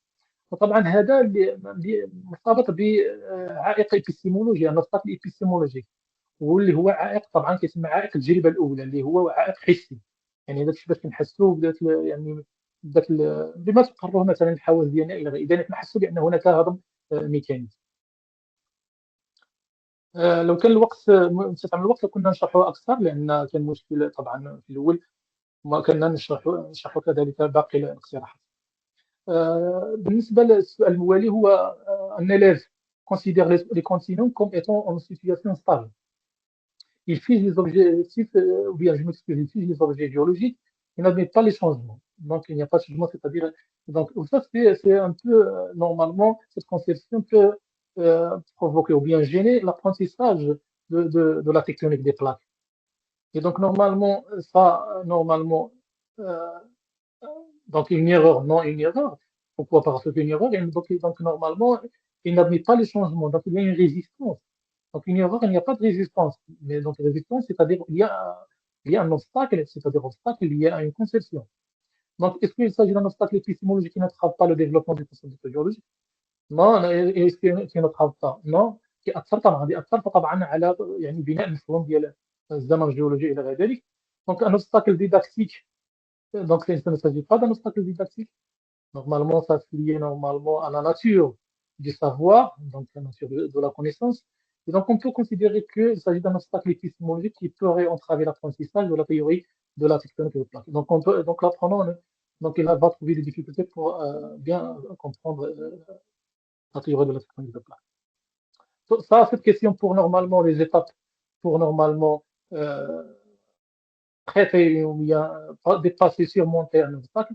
Donc, généralement, donc on a repérage de l'obstacle, et après le repérage, on a fissuré l'obstacle, et après on a franchir l'obstacle. Donc, normalement, on a 2, on a 3, on a 1, 2, 3, 1. Donc, normalement, la suggestion A. Une autre question sur normalement le modèle allostérique, ça pour le concours. Donc normalement, il y a deux modèles ici, modèle 1, modèle 2. Donc vous voyez normalement, on a deux modèles différents. Donc le module fait juxtaposition, c'est-à-dire normalement c'est actif, normalement correspond à des informations nouvelles. Ou il y a notre normalement où il y a normalement déconstruction de la structure de pensée. Et donc il y a une ségrégation. Donc, pour les modèles, donc sur les modèles 1 et 2, les nouvelles informations créent un conflit cognitif et l'apprendre. Ce n'est pas le cas pour le modèle 1. Le modèle 1. Le modèle 1, il n'y a pas d'un conflit. Donc, il a juste une juxtaposition des informations nouvelles. Par contre, modèle 2, oui, il y a un conflit, donc il y a des constructions, ainsi de suite. Autre chose, en adoptant le modèle 1, l'enseignant doit élaborer des spécifications d'apprentissage prenant en compte les représentations initiales des apprenants. Modèle 1, il n'y a pas un conflit, l'enseignant donc il n'y a pas la prise en considération des représentations. Donc le modèle 1 et 2 suggèrent que le concept élaboré n'est pas la juxtaposition des différentes connaissances, mais une production nouvelle, plus globale et plus cohérente. Les deux aussi tiennent des conflits qui fait juxtaposition, donc les modèles 1 et 2. Et donc, il reste normalement la construction de connaissances selon le modèle 2 permet une acquisition durable des connaissances scientifiques. Oui, acquisition durable. Pourquoi? Parce que normalement, il y a normalement des constructions du système de pensée ou bien la conception, donc, qui est générée par un obstacle. Et donc, il y a une démolition des connaissances erronées et il y a une modification des champs mentaux et donc, il y a la construction du nouveau savoir. Donc, pour les limites, il y a quelques limites normalement pour l'exploitation des conceptions. La diversité de conceptions, là, c'est difficile de cerner les conceptions, surtout vu le volume horaire donc, normalement qui est bien déterminé. Donc, volume horaire peut-être adéquat, insuffisant. Donc, il y a difficulté de repérage des obstacles. C'est difficile de repérer des obstacles donc pour savoir comment l'apprendre pense, ainsi de suite. Et parfois, il y a un manque de support didactique. Parfois, les supports didactiques aident l'enseignant à surmonter les obstacles chez les apprenants. Donc, comme conclusion, donc l'intégration de l'issue de conception est indispensable dans la formation initiale et continue des enseignants afin de leur fournir des outils pour une meilleure analyse de l'enseignement. Donc, l'analyse de conception des apprenants permet d'identifier les obstacles épistémologiques des actes à l'apprentissage. Donc, le travail sur les conceptions offre aux enseignants des grilles d'analyse et d'interprétation pour décortiquer les savoirs, les difficultés des apprenants et leurs propres pratiques. Donc, s'intéresser aux conceptions aide les enseignants à interroger leurs propres connaissances, savoir enseigner, savoir sur l'apprenant, à développer leur capacité d'analyse didactique. Donc, quelques références bibliographiques. Et merci pour votre attention. Et je m'excuse pour le problème technique.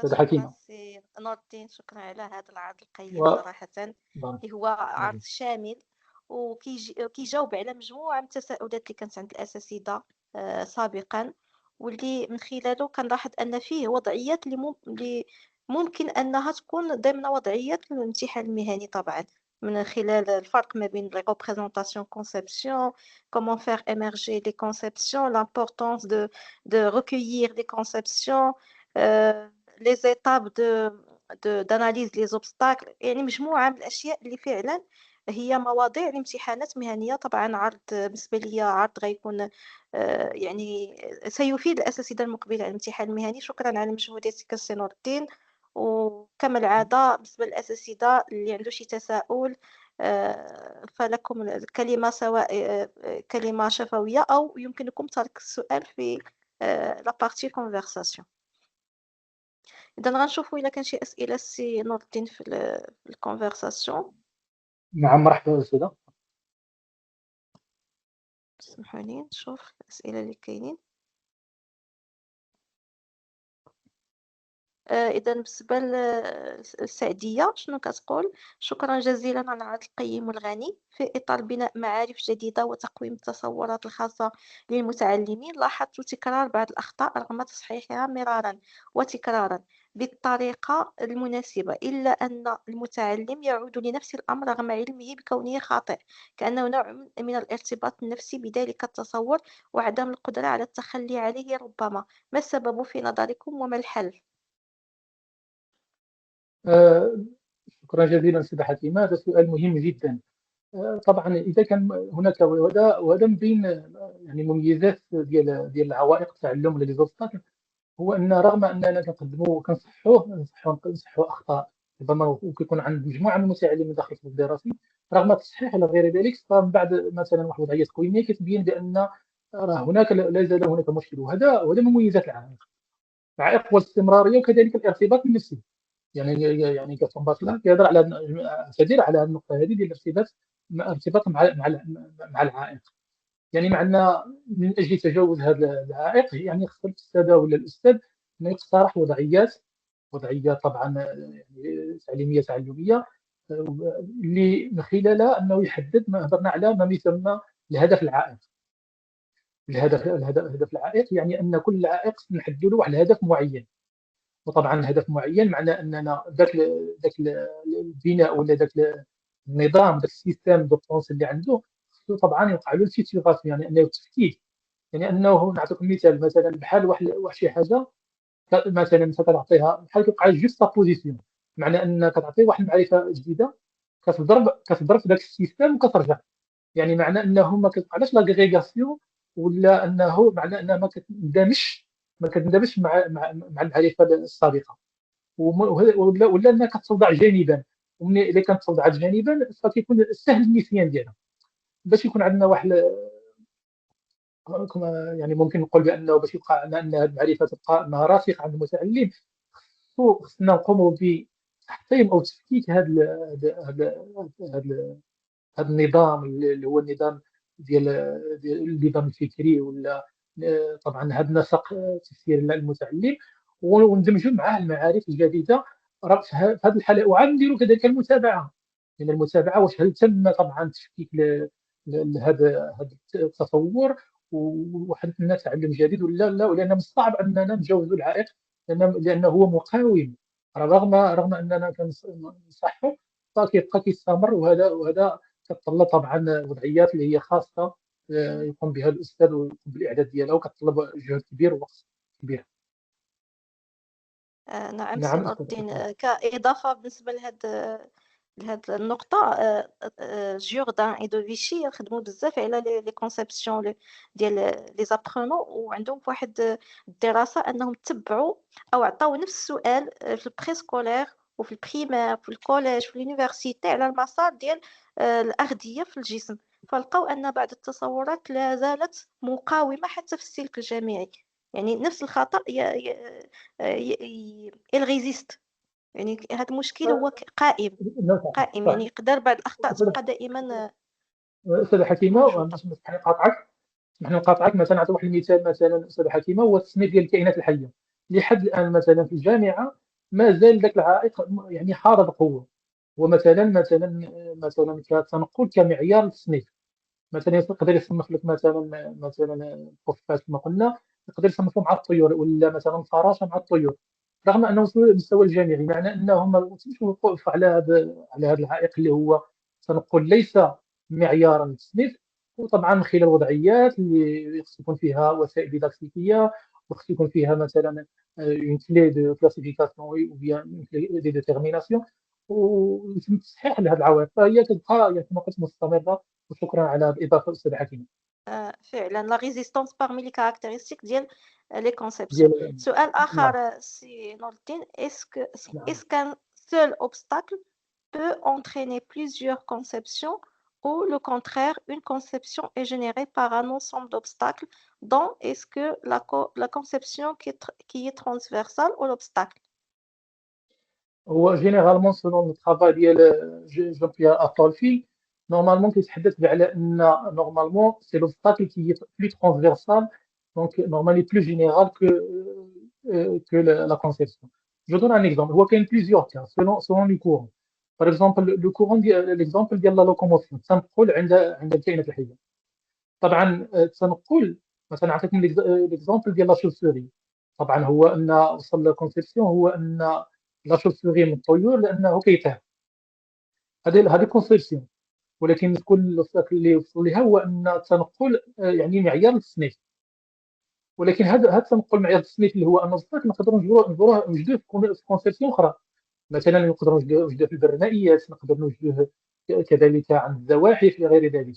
معنى انه هو نفس الاوبستاكل ولكن يعطينا va engendrer plusieurs conceptions selon le cas, selon la situation, ainsi de suite. شكرا سي نور واضحة؟ الدين. بس نعم. وي كنظن راه واضح. بالنسبه للاساتذه اللي رافعين اليد ديالهم، يمكن لكم تفضلوا تدخلوا سي بودالي، كنظن هو اللي كيبان لي، وما عرفتش كاين شخص اخر كان طالب الكلمه. يمكن لكم تفضلوا.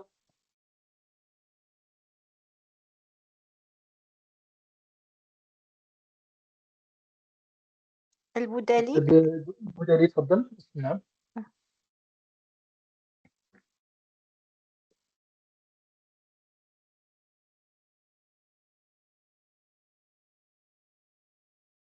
دونك في انتظار سي البودالي يطرح السؤال ديالو، نمر الى سؤال اخر: هل التمثلات دائما سلبيه في صيروره التعلم؟ بالنسبة للتمثلات أو التصورات، طبعا ماشي ليس دائما، ليس دائما يعني هي تكون يعني خاطئة إلى غير ذلك. طبعا ربما تكون قريبة من الصواب، يعني كتكون تمثيلات يعني غير مكتملة ولا معرفة علمية غير مكتملة، يعني هي مطالب من الأستاذ أنه يقوم بالإكمال ديالها إلى غير ذلك، من خلال طبعا أنه يقوم بتعديل ذاك النظام المعرفي ولا نظام التفكير لدى المتعلم، ويقوم ب يعني إضافة أو دمج هذا المعرفة الجديدة.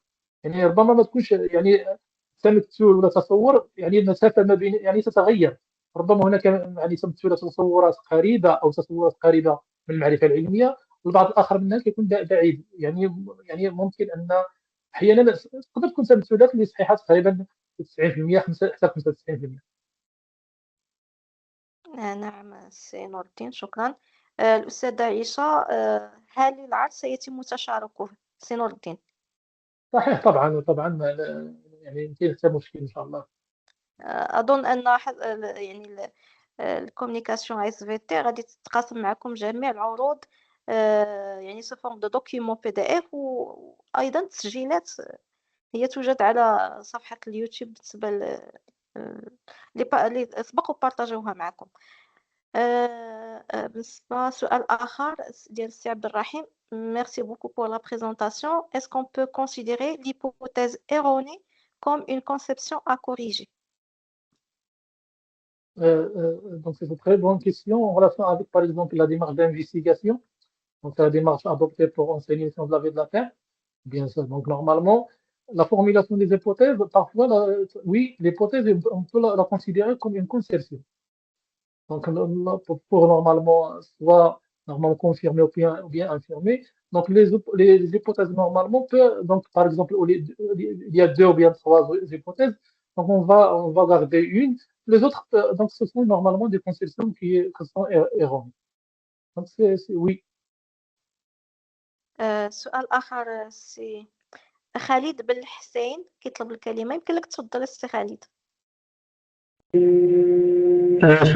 شكرا أستاذة حكيمة، شكرا سي نور الدين.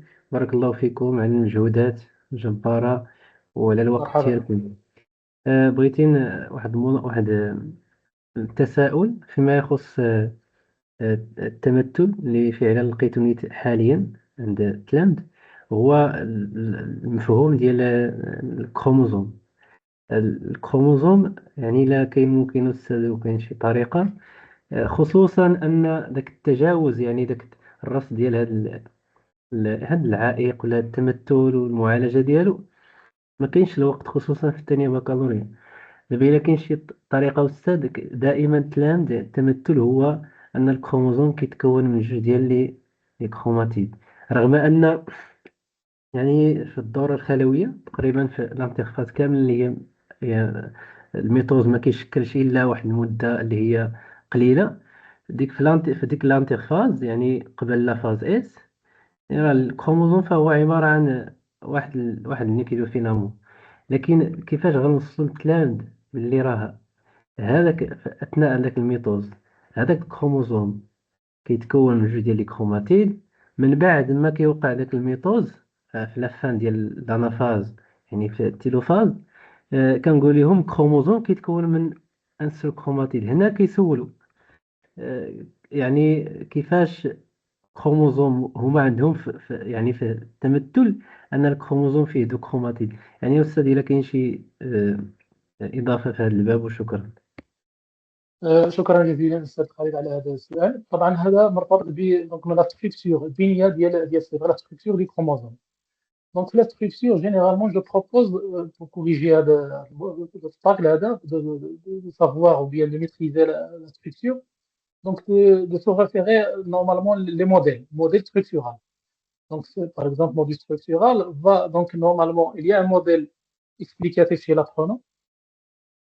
Mais normalement, on se réfère à un modèle.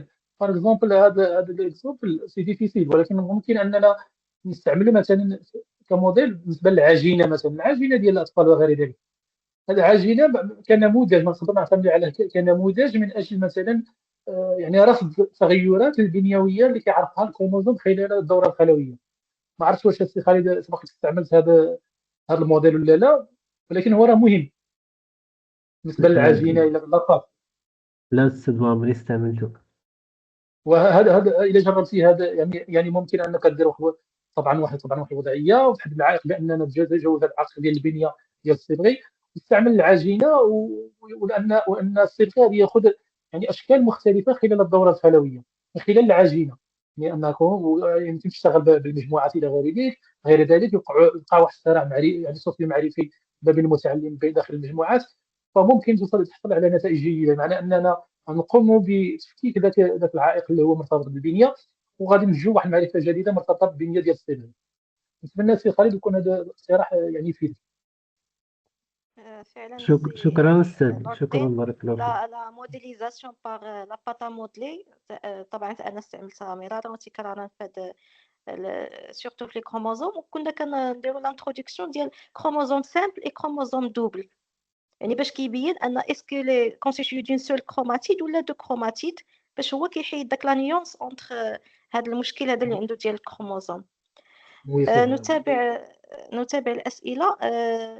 أستاذ حمزة مازال عنده مشكل في الموديل ألوستيريك، ما وضحش بالنسبة ليه سي نور الدين.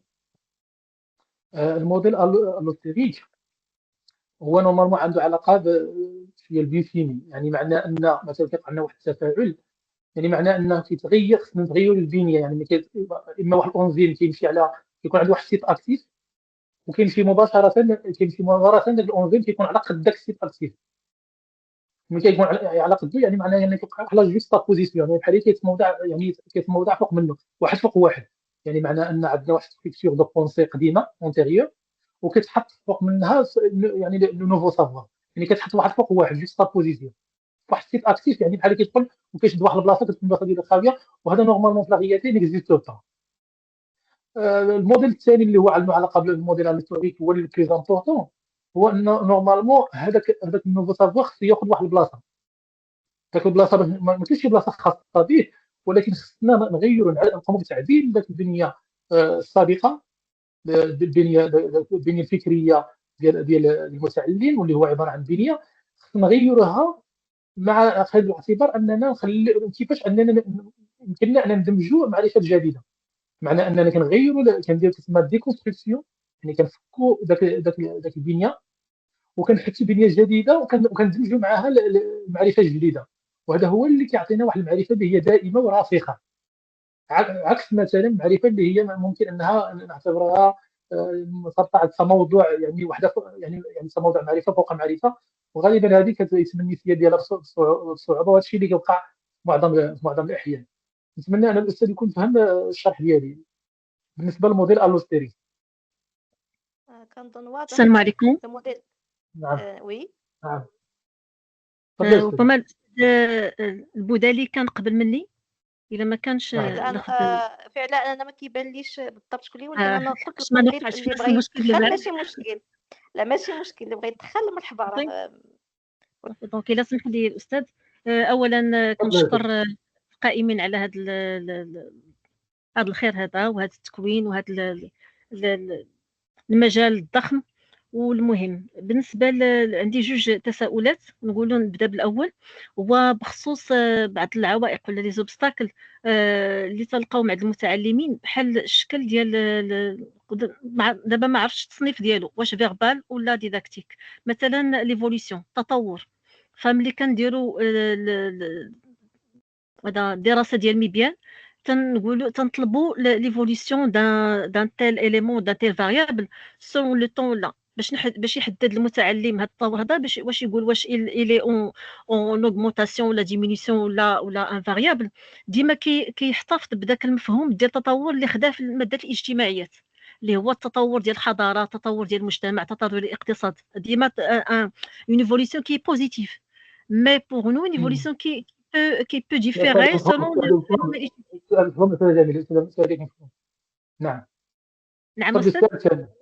السؤال ديالك مفهوم، تفضل السؤال الثاني. السؤال ديالك نو مفهوم الأول. نعم. اوكي. السؤال الثاني هو متعلق بالفرضيه. طرح الاستاذ من قبل بانه هاد الفرضيه هذه نقدروا نعتبروها اوبستاكل، ولكن واش ما كتشوفوش استاذ بانها نقدروا نعتبروها غير ان تاتونمون اللي كنعطيو مجموعه من الفرضيات اثناء بناء ديال نهج التقصي. يعني باش نجاوبوا على السؤال، ديك الفرضيه كتبقى غير تحط ماشي واحد اون ريبريزونطاسيون اللي كانت عند المتعلم وخصنا نزولوها وغادي تحول دون التطور المعرفي والمهاري ديالو، وانما واحد المرحله اللي كيمشي يدير التقصي اما باغ اكسبيريونس اما باغ ريشيرش ولا سيتيرا، عاد باش الاخر يجاوب على تساؤل ويعطي استنتاج وتعميم. يعني انا في نظري ما كنعتبرهاش اوبستاكل، وانما مرحله من المراحل ديال البناء المفهوم. وشكرا لكم استاذ. شكرا على واجب. دونك بالنسبة للسؤال الأول المتعلق مثلا طبعا مفهوم التطور الايفوليسيون، هذا حاضر بقوة في جميع المواد. طبعا نعطيك ان اكزومبل بور كومبروندر. مثلا وسط طبيعي، الوسط في الرياضيات، مفهوم الوسط الميليو في الرياضيات ماشي هو في العلوم. وسط طبيعي ماشي هو وسط القطعه، لان ملي كنهضروا على مفهوم الوسط في الرياضيات كنقصدوا به الوسط الميليو، يعني لو سونتر ديال مثلا الى غير ذلك. باغ في الوسط الطبيعي فهو شيء اخر. اذا معناه ان هنا نابيل لا بوليسيمي، وهذا نورمالمون مصداق فيربال يعني اللفظي، يعني معنى ان واحد المفهوم كيكون عنده معاني متعدده. وهذا في النطاق الابيستيمولوجيك اكزاكتومون كيتسمى النطاق فيربال، ولا كيتسمى عائق لفظي في اللفظ، مرتبط يعني بالتسميه بالاسم ديال المفهوم. ربما هذا هو يعني معنى انه كيأثر، لانه كيأثر الى خديناه مثلا التطور في الاجتماعيات ماشي هو التطور مثلا غير ذلك، يقدر يكون اتجاه ايجابي اتجاه سلبي. السؤال الموالي المرتبط بالفرضيات، طبعا المتعلمين كيعطوا مجموعه من الفرضيات، ماشي فرضيه واحده، كيعطوا مجموعه من الفرضيات. بعض الفرضيات ربما تكون عباره عن تمثلات ولا تصورات، وكتكون بعيده عن المعرفه العلميه. طبعا البعض من هذه الفرضيات ممكن كما قلت هي محاوله وتنبؤ، والتنبؤ هو طبعا يدخل في باب الفضول العلمي الى غير ذلك، وان تطن. طبعا تختلف الفرضيه من فرضيه الى اخرى، ربما ممكن تكون هي محاوله الى غير ذلك، واحيانا ممكن تكون كذلك عباره عن تصور لتمثل. ما قلناش يكون عائق، يقدر يكون تمثل صحيح، ماشي دائما تمثل تصورات خاطئه، يقدر يكون تصور صحيح غير ذلك، ويقدر يكون تصور اللي هو قريب من الصحه، والبعد عن المعرفه العلميه يختلف من تصور الى اخر. ونتمنى ان يكون جاوبت الاستاذه جميله. شكرا سي نور وي الدين. شكرا سي بوداني اسمحوا مازال لي فارغ الكاميرا. اسمحوا لي وي بعجاله سمحت استاذه، لان كنت قسمت السؤال الاول جوج والثاني طاح لي. هو بخصوص دائما نقولوا العوائق اللي كتجينا من الابتدائي ولا من قبل ولا مواد اخرى، ملي تنقولوا مثلا التصنيف ديال العقرب ياك ولا ديال كيعتبروا الاغلبيه بانه حشره سيتيغا ما كيردش ربما الحجم ديالو ولا التنقل كيشبه لا بلاط سيتيغا. وكاين كذلك بعض العناصر اللي كياخذها من الابتدائي بحال مثلا هذا لا تخاشي كيديروا من في الابتدائي بانها قصبه، ما كيديروش رغامه. دونك اون فوا كيدير سميتو الترجمه كيديرها برونش، ما كيديرهاش تخاشي، وبالتالي هادو واش غادي نعتبرهم ديداكتيك؟ حيت انا مثلا بالنسبه لسكوربيون لقيت واحد المطبوع بالونجلي دايرين انسيكت ودايرين فيه سكوربيون كوم انسيكت مصنفينه في داك الدوكيمون. يعني اي حاجه كتجي مستويات سابقه واش غنعتبرها ديداكتيك ولا فيربال؟ ميرسي. لا، يعني في الحاله ملي كيكون مثلا ان سيبور اللي هو ديداكتيك يوتيليزي بار لونسينيون، كما قلت، اما واحد الوثيقه اللي كتضمن مجموعه من يعني بعض التمثيل، يعني واحد الخطا ولا غير ذلك معرفي الى غير ذلك، وممكن انه يقوم بانتاج ولا واحد التصورات اللي هي خاطئه. أنا كنتحدث على العائق ديداكتيكي، خصوصا الوسائل، تحدثنا على الوسائل وطرق التدريس ولا شرح ديال الأستاذ وكل ما يتعلق بالأستاذ وما قدمه الأستاذ، فممكن نعتبره أنه عبارة عن يعني عائق ديداكتيكي وليس بعائق ابستمولوجي. نعم أستاذة حكيمة تفضلي. كنظن باقيين سؤالين فقط. سي بودالي ما كنظنش عنده شي مشكل في الميكرو. السؤال الثاني كيقول إذا كان ممكن شرح أكثر وقع له لعائق هدف وعلى حكيمة، وقع له الحالي. ربما نعم. قلنا إذا كان ممكن شرح أكثر لعائق هدف وعلاقتهما بالتصور. بالتصور. طبعا بالنسبة للتصور فقلنا بأنه donc normalement l'obstacle c'est le noyau dur de la conception. Donc la conception normalement ce sont des connaissances périphériques qui entourent normalement l'obstacle. Donc ça va mettre en évidence l'émergence de la conception. À partir de la conception ou bien plusieurs conceptions on peut repérer l'obstacle. Et après le repérage من بعد كنحددوا ذاك العائق انطلاقا من واحد التمثل او تصور. فملي كنحددوا فهنا الامر ماشي ليس هين باننا التحديد ديال العائق ولا نقدر نتحدثوا من العوائق، وبعض العوائق ممكن اننا نتجاوزوا، بعض العوائق اللي عندنا يكون صعوبه في التجاوز ديالها. طبعا هنا تحدد الاستاذ العائق اذا كان امكانيه انه يتجاوز، وطبعا تحدد مثلا الصيروره يعني المعرفيه اللي غادي يتبعها من اجل يعني تجاوز ذاك العائق. فطبعا يقوم طبعا في الحصص ديال مثلا الدعم والمعالجه ممكن ان نشتغل على هذا النقطه هذه من خلال انه يوضع وضعيات اللي غادي يحدد لما يسمى بالهدف العائق ولا اوبجيكتيف اوبستاكل. طبعا من خلال ذاك العائق مثلا انا مثلا بالنسبه للتصنيف كتب بان جميع شمسيني ان مثلا هذا الخفاش فهو من الطيور لانه يطير. فطبعا غادي نحدد واحد الهدف عائق، مثلا المتعلم ان مثلا ان يدرك بان التنقل ليس يعني ان يدرك ان التنقل ليس معيارا للتصنيف. وطبعا غنوضع واحد الوضعيه غادي يكون فيها مثلا ندعموا مثلا بواحد شمسيني كيسمى بالكلي ولا المفتاح ديال التصنيف.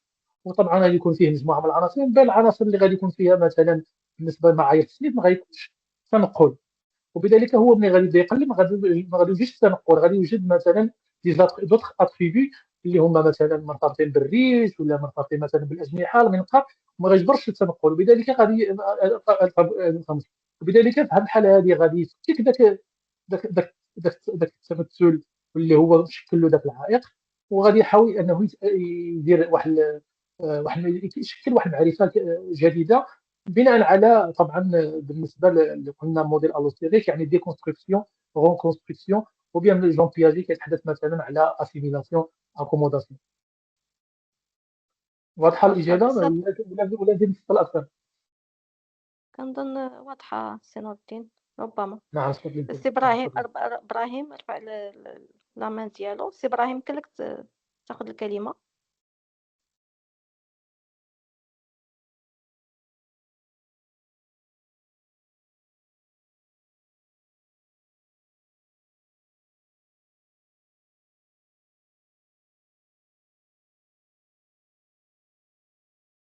سي نور الدين آخر سؤال على ما سي إبراهيم أكتيفي الميكرو. آخر سؤال هو quelle est la différence entre conception et concept؟ conception et concept. Normalement, la différence, c'est que le concept, on parle de concept scientifique. Le concept scientifique, c'est une construction aussi, c'est une construction mentale, normalement, construction, un outil intellectuel, qui est constitué de connaissances, ainsi de suite.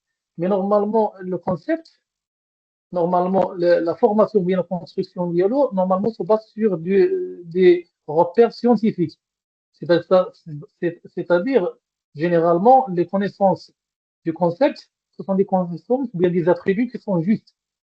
Et donc, pour ça, donc, c'est un savoir scientifique, c'est la connaissance scientifique. Presque le même processus. Mais normalement, donc, il change de normalement peut-être les connaissances pour la conception. La conception aussi un système, on peut considérer aussi le concept c'est un système. Mais qui change, moi, les connaissances périphériques. Les connaissances périphériques de la conception peuvent être erronées. La succession, c'est-à-dire les opérations mentales, la conception, راه يكون لي زوبيراسيون اللي هما ماشي سيونتيفيك ولا ما كيتبعوش واحد لا ميثودولوجي سيونتيفيك. Par contre, le concept, non. Et donc, il doit suivre le chemin ou le parcours ou le processus scientifique, ou même les connaissances périphériques qui entourent le concept ou qui forment la construction ou le système. Donc, ce sont des connaissances qui sont justes. ما كاينش de connaissances périphériques اللي هما erronées. هذا هو la différence entre donc باش ننتقلوا وهذا هو باش pour comprendre pour passer de la conception vers le concept كيفاش نديرو حنا داك لو سيستيم ديال لا كونسيبسيون نديرو لو ديكونستركسيون نحيدو منه اللي تيتحيد واللي هو غير صالح ونخليو اون غاردي نورمالمون لي بلوز امبورطون ولا لي صحيح لي بلوس بروش ديال ولا دو لا كونيسونس سيانتيفيك on va agréger d'autres on va agréger d'autres connaissances scientifiques pour former normalement le concept scientifique. Donc on peut passer de la conception vers le concept, mais le contraire, non. On ne peut pas passer normalement d'un concept scientifique à une conception. Est-ce que c'est clair? كنظن واضح سي نور الدين. السؤال الأخير كنظن هو اللي يبقى. شكرا لكم أستاذ على هذا العرض الغني. كيف يمكن الأستاذ خلق صراعات سوسيو معرفية داخل القسم تساعد على تجاوز العائق ومجابهة التلاميذ فيما بينهم لخلق النقاش في الموضوع، وهل هناك طرق أخرى لتجاوز عوائق التعلم؟ الصراع المعرفي أستاذ الكريم غير كافي من أجل أننا نجاوز العائق. إذا كان هناك عائق حقيقي فالصراع المعرفي ربما الصراع المعرفي سيساهم في دونك ليميرجونس، يعني أننا نكشفوا عن العائق ولا عن التصور اللي مرتبط بواحد العائق. اما من خلال مثلا الصراع السوسي المعرفي، مثلا انا وضعت وضعيه مشكله ولا وضعيه انطلاق وفيها مشكله غادي يوقع واحد الصراع، ممكن من خلاله انني نكشف لا ميتر اون ايفيدونس ou bien l'émergence de la conception ou bien de l'obstacle. اما انني سيرمونتيه راه خصو اون اوتر اكتيفيتي دابرونتيساج وخصني نحدد ان اوبجيكتيف obstacle عاد ممكن انني pour induire ou bien engendrer la fissuration ou bien fissurer l'obstacle pour surmonter l'obstacle. هذا هو l'idée, il faut savoir ça. Mais le point, donc normalement, oui. ويمكن لك تتابع سي نور الدين. كنشوف انا واش باقي شي سؤال ولا نورمالمون حنا ديجا on a dit comment faire émerger les conceptions pour le normalement quelques techniques, soit par exemple le débat, soit par exemple le dessin, donc ou bien production écrite, ou bien un schéma, ou bien une courbe. Alors, on peut mettre en évidence ou bien l'émergence des conceptions. Pour les conceptions, normalement, quand on est lié à un obstacle, plusieurs obstacles, ainsi de suite. Et donc, dans ce cas, lorsqu'on on fait le repérage des obstacles, on peut, par exemple, préparer dans le souci ou bien la remédiation, normalement, des séquences d'apprentissage qui sont basées sur l'obstacle. شكرا سي نور الدين على كل هذه الشروحات. طبعا كنظن استوفينا جميع الأسئلة ربما. نتمنى ما نكونش غفلت شي سؤال بالنسبة للأسئلة ديال الشات. بالنسبة لسي إبراهيم ما تأكتيفاش عنده الميكرو. وي السلام عليكم. عليكم السلام. وي يمكن كنت باغي تقفلوا الحدث. أمسية سعيدة. شكرا السادة الأساتذة والسادات على هذه التضحية بالوقت وبالمجهود وكذلك بغزارة المعلومات اللي استفدنا منكم طيلة هذه الأيام هذه. فقط بغيت كإشارة على حسب الخلاصة اللي استخلصت أن لي كونسيبسيون هما لي سو كومبونس لي ريبريزونطاسيون كومون اون لو مونتر سي بونسي لا، يعني طريقة ديال التعبير على هذوك لي بونسي.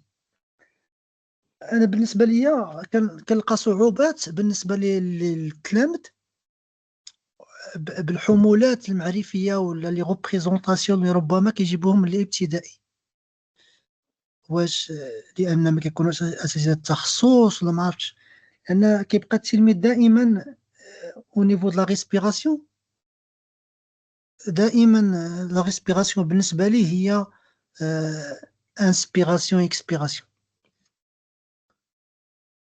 يعني واخا كتبني مع مفهوم جديد أنا la respiration ce sont des échanges gazeux واحد المرحله ومن بعد كيوليو سو سون دي كان لا ريسبيراسيون سيلولير انسي دو سويت، ولكن كيبقى دائما في بوان دو ديبار، دائما فاش كترجع للسؤال كتلقى واحد النسبه ديال 30% 40% باقي عند هذاك البريزونطاسيون ديال دي موفمون. ثم طبعا كذلك كنلقاو مشكل عاوتاني حتى في التمثل او التصور ديال التلميذ بالنسبه لي فولكون. لي فولكون كيقول لك سي تا مونطاني، اول حاجه كيفكر فيها هي مونطاني وكيخرجوا منهم لي ماغما ولا لي لاف. هنايا كنشوف كاين واحد التقاطع ما بين لا موديليزاسيون لي كونسيبسيون. وي واش هنايا لا موديليزاسيون هي اللي كتاثر لنا في لا كونسيبسيون، ومن بعد كتعطينا دي موفي ريبريزونطاسيون اللي كيقول كتولي اوبستاكل وكتجي صعيب انك تتجاوزها، او لا لان في الابتدائي لربما اساتذه ماشي ديال التخصص كيفصلوا شي معلومات بشي طريقه اللي هي ماشي صحيحه، او لا لان الاساتذه ما كيقدوش يغيروا دوك لي ريبريزونطاسيون ولا لي كونسيبسيون اللي جابوهم التلاميذ معاهم. شكرا استاذ ابراهيم. طبعا بالنسبه للسؤال الاول، نعم السؤال الاول مرتبط بالتنفس. طبعا comme vous savez que normalement la respiration, il y a plusieurs échelles ou bien niveaux de formulation. Par exemple, on commence par exemple à l'échelle d'organisme, expiration, inspiration, puis on passe à l'échelle de l'organisme, c'est-à-dire normalement au niveau des poumons, les échanges au niveau des poumons. On passe par exemple à l'échelle cellulaire, la respiration cellulaire, on arrive jusqu'à la respiration moléculaire, c'est-à-dire moléculaire. Donc on a ici des niveaux de formulation. Donc normalement, بالنسبة les apprenants dans le cas مثلا, ils restent normalement ancrés ou liés normalement l'inspiration et l'expiration. Donc l'inspiration et l'expiration c'est du concret. Donc là les apprenants ont un problème d'abstraction. La construction, c'est-à-dire normalement un problème d'abstraction. يعني خصهم نورمالمون عندها كاباسيتي دابستراكسيون، عندهم لانه باش تجرب، لان ملي غتدخل مع الداخل غادي يبدا كيجرب، ما يبقاش شي حاجه عنده يعني محسوسه، لان يعني غالبا اننا داكشي علاش مهم البناء في المفاهيم العلميه، لان في الاول كتنطلقوا اشياء اللي هي يعني محسوسه، وشيئا فشيئا كنمشيو للتجريب. يعني علاش هو كيرجع؟ لان بالنسبه لي هذا هو لا ريفيرونس ديالو، يعني هو اللي هو كيحس به ولا غير ذلك. هنا ممكن عنده عائق ما يسمى بعائق التجربه الاولى، هذا ماشي عائق ديداكتيكي ولكن هو عائق اللي هو ايبيستيمولوجي، فهمتيني؟ عائق ايبيستيمولوجي مرتبط عند المتعلم، مرتبط بتجربه كتسمى عائق التجربه الاولى ولا عائق حسي، لانه هو كيحس بان التنفس بالنسبه ليه كيحسو هو، لانه كيحس بهذاك طبعا داك لي موفمون ديال الثوراسيك انسي دو سويت انسي دو سويت. بالنسبه للسؤال الموالي ديال الفولكون، il y a une relation entre la modélisation et normalement les concepts. Donc normalement la définition de la conception, on peut dire que la conception, c'est un modèle explicatif. Donc, lorsqu'on réalise un modèle, maintenant, comme les variations, c'est une manifestation de la conception. Et donc, normalement, donc, il faut, le modèle, normalement, c'est un système de pensée, système de connaissance. Donc, il faut changer le système. Et là, peut-être, le système de la conception, c'est sûr راه غادي يعطيك يرسم لك واحد السمه اخر واحد ديسان اخر ديال الفولكون، لان نورمالمون داك الشيما ولا داك الشيما اللي رسم لك سي اون مانيفيستاسيون دو لا كونسيبت. جيسبيغ انا نكون شرحت لك السي ابراهيم فهمتي الجواب ديالي. وي شكرا جزيلا استاذ. وي نعم شكرا جزيلا. شكرا سي نور الدين، شكرا. كنظن وصلنا الاخر لان رحنا تبارك الله 11 و27 دقيقه. الخطا ديالي هو ان كان عندي مشكل ماشي تقني. مشكل، لا بالعكس راه الغنى ديال سي الدين، الغنى ديال العرض ديالك شفع داك التاخر، ماشي مشكل. بارك الله فيك. العرض كان صراحه شيق وكان مفيد، انا بيدي انا استفدت. فقط كطالب حميده واحد الاستاذه قال لك تبارطاجي معاها العرض قبل المباراه، يعني المباراه كاينه نهار السبت، فالسي نور الدين قبل ما تمشي تنعس غتفرض البريزونطاسيون ديالك سي بوغال باش انتغريها في الدرايف. وشكرا لجنود الخفاء، شكرا للاستاذه ضحى لان كتبقى سهره طبعا حتى هي معنا. شكرا لجميع الحاضرين، ونتمنى لهم طبعا نتمنى لهم التوفيق في المباراه وفي الامتحان المهني كلمة سي نور الدين قبل ما نغلقوا الأمسية. إذا كلمة أخيرة. أنا أولا أشكر يعني اللجنة المنظمة طبعا لهذه الأيام التكوينية المجانية، وكنحييهم على الصبر ديالهم وعلى المجهودات المبذولة.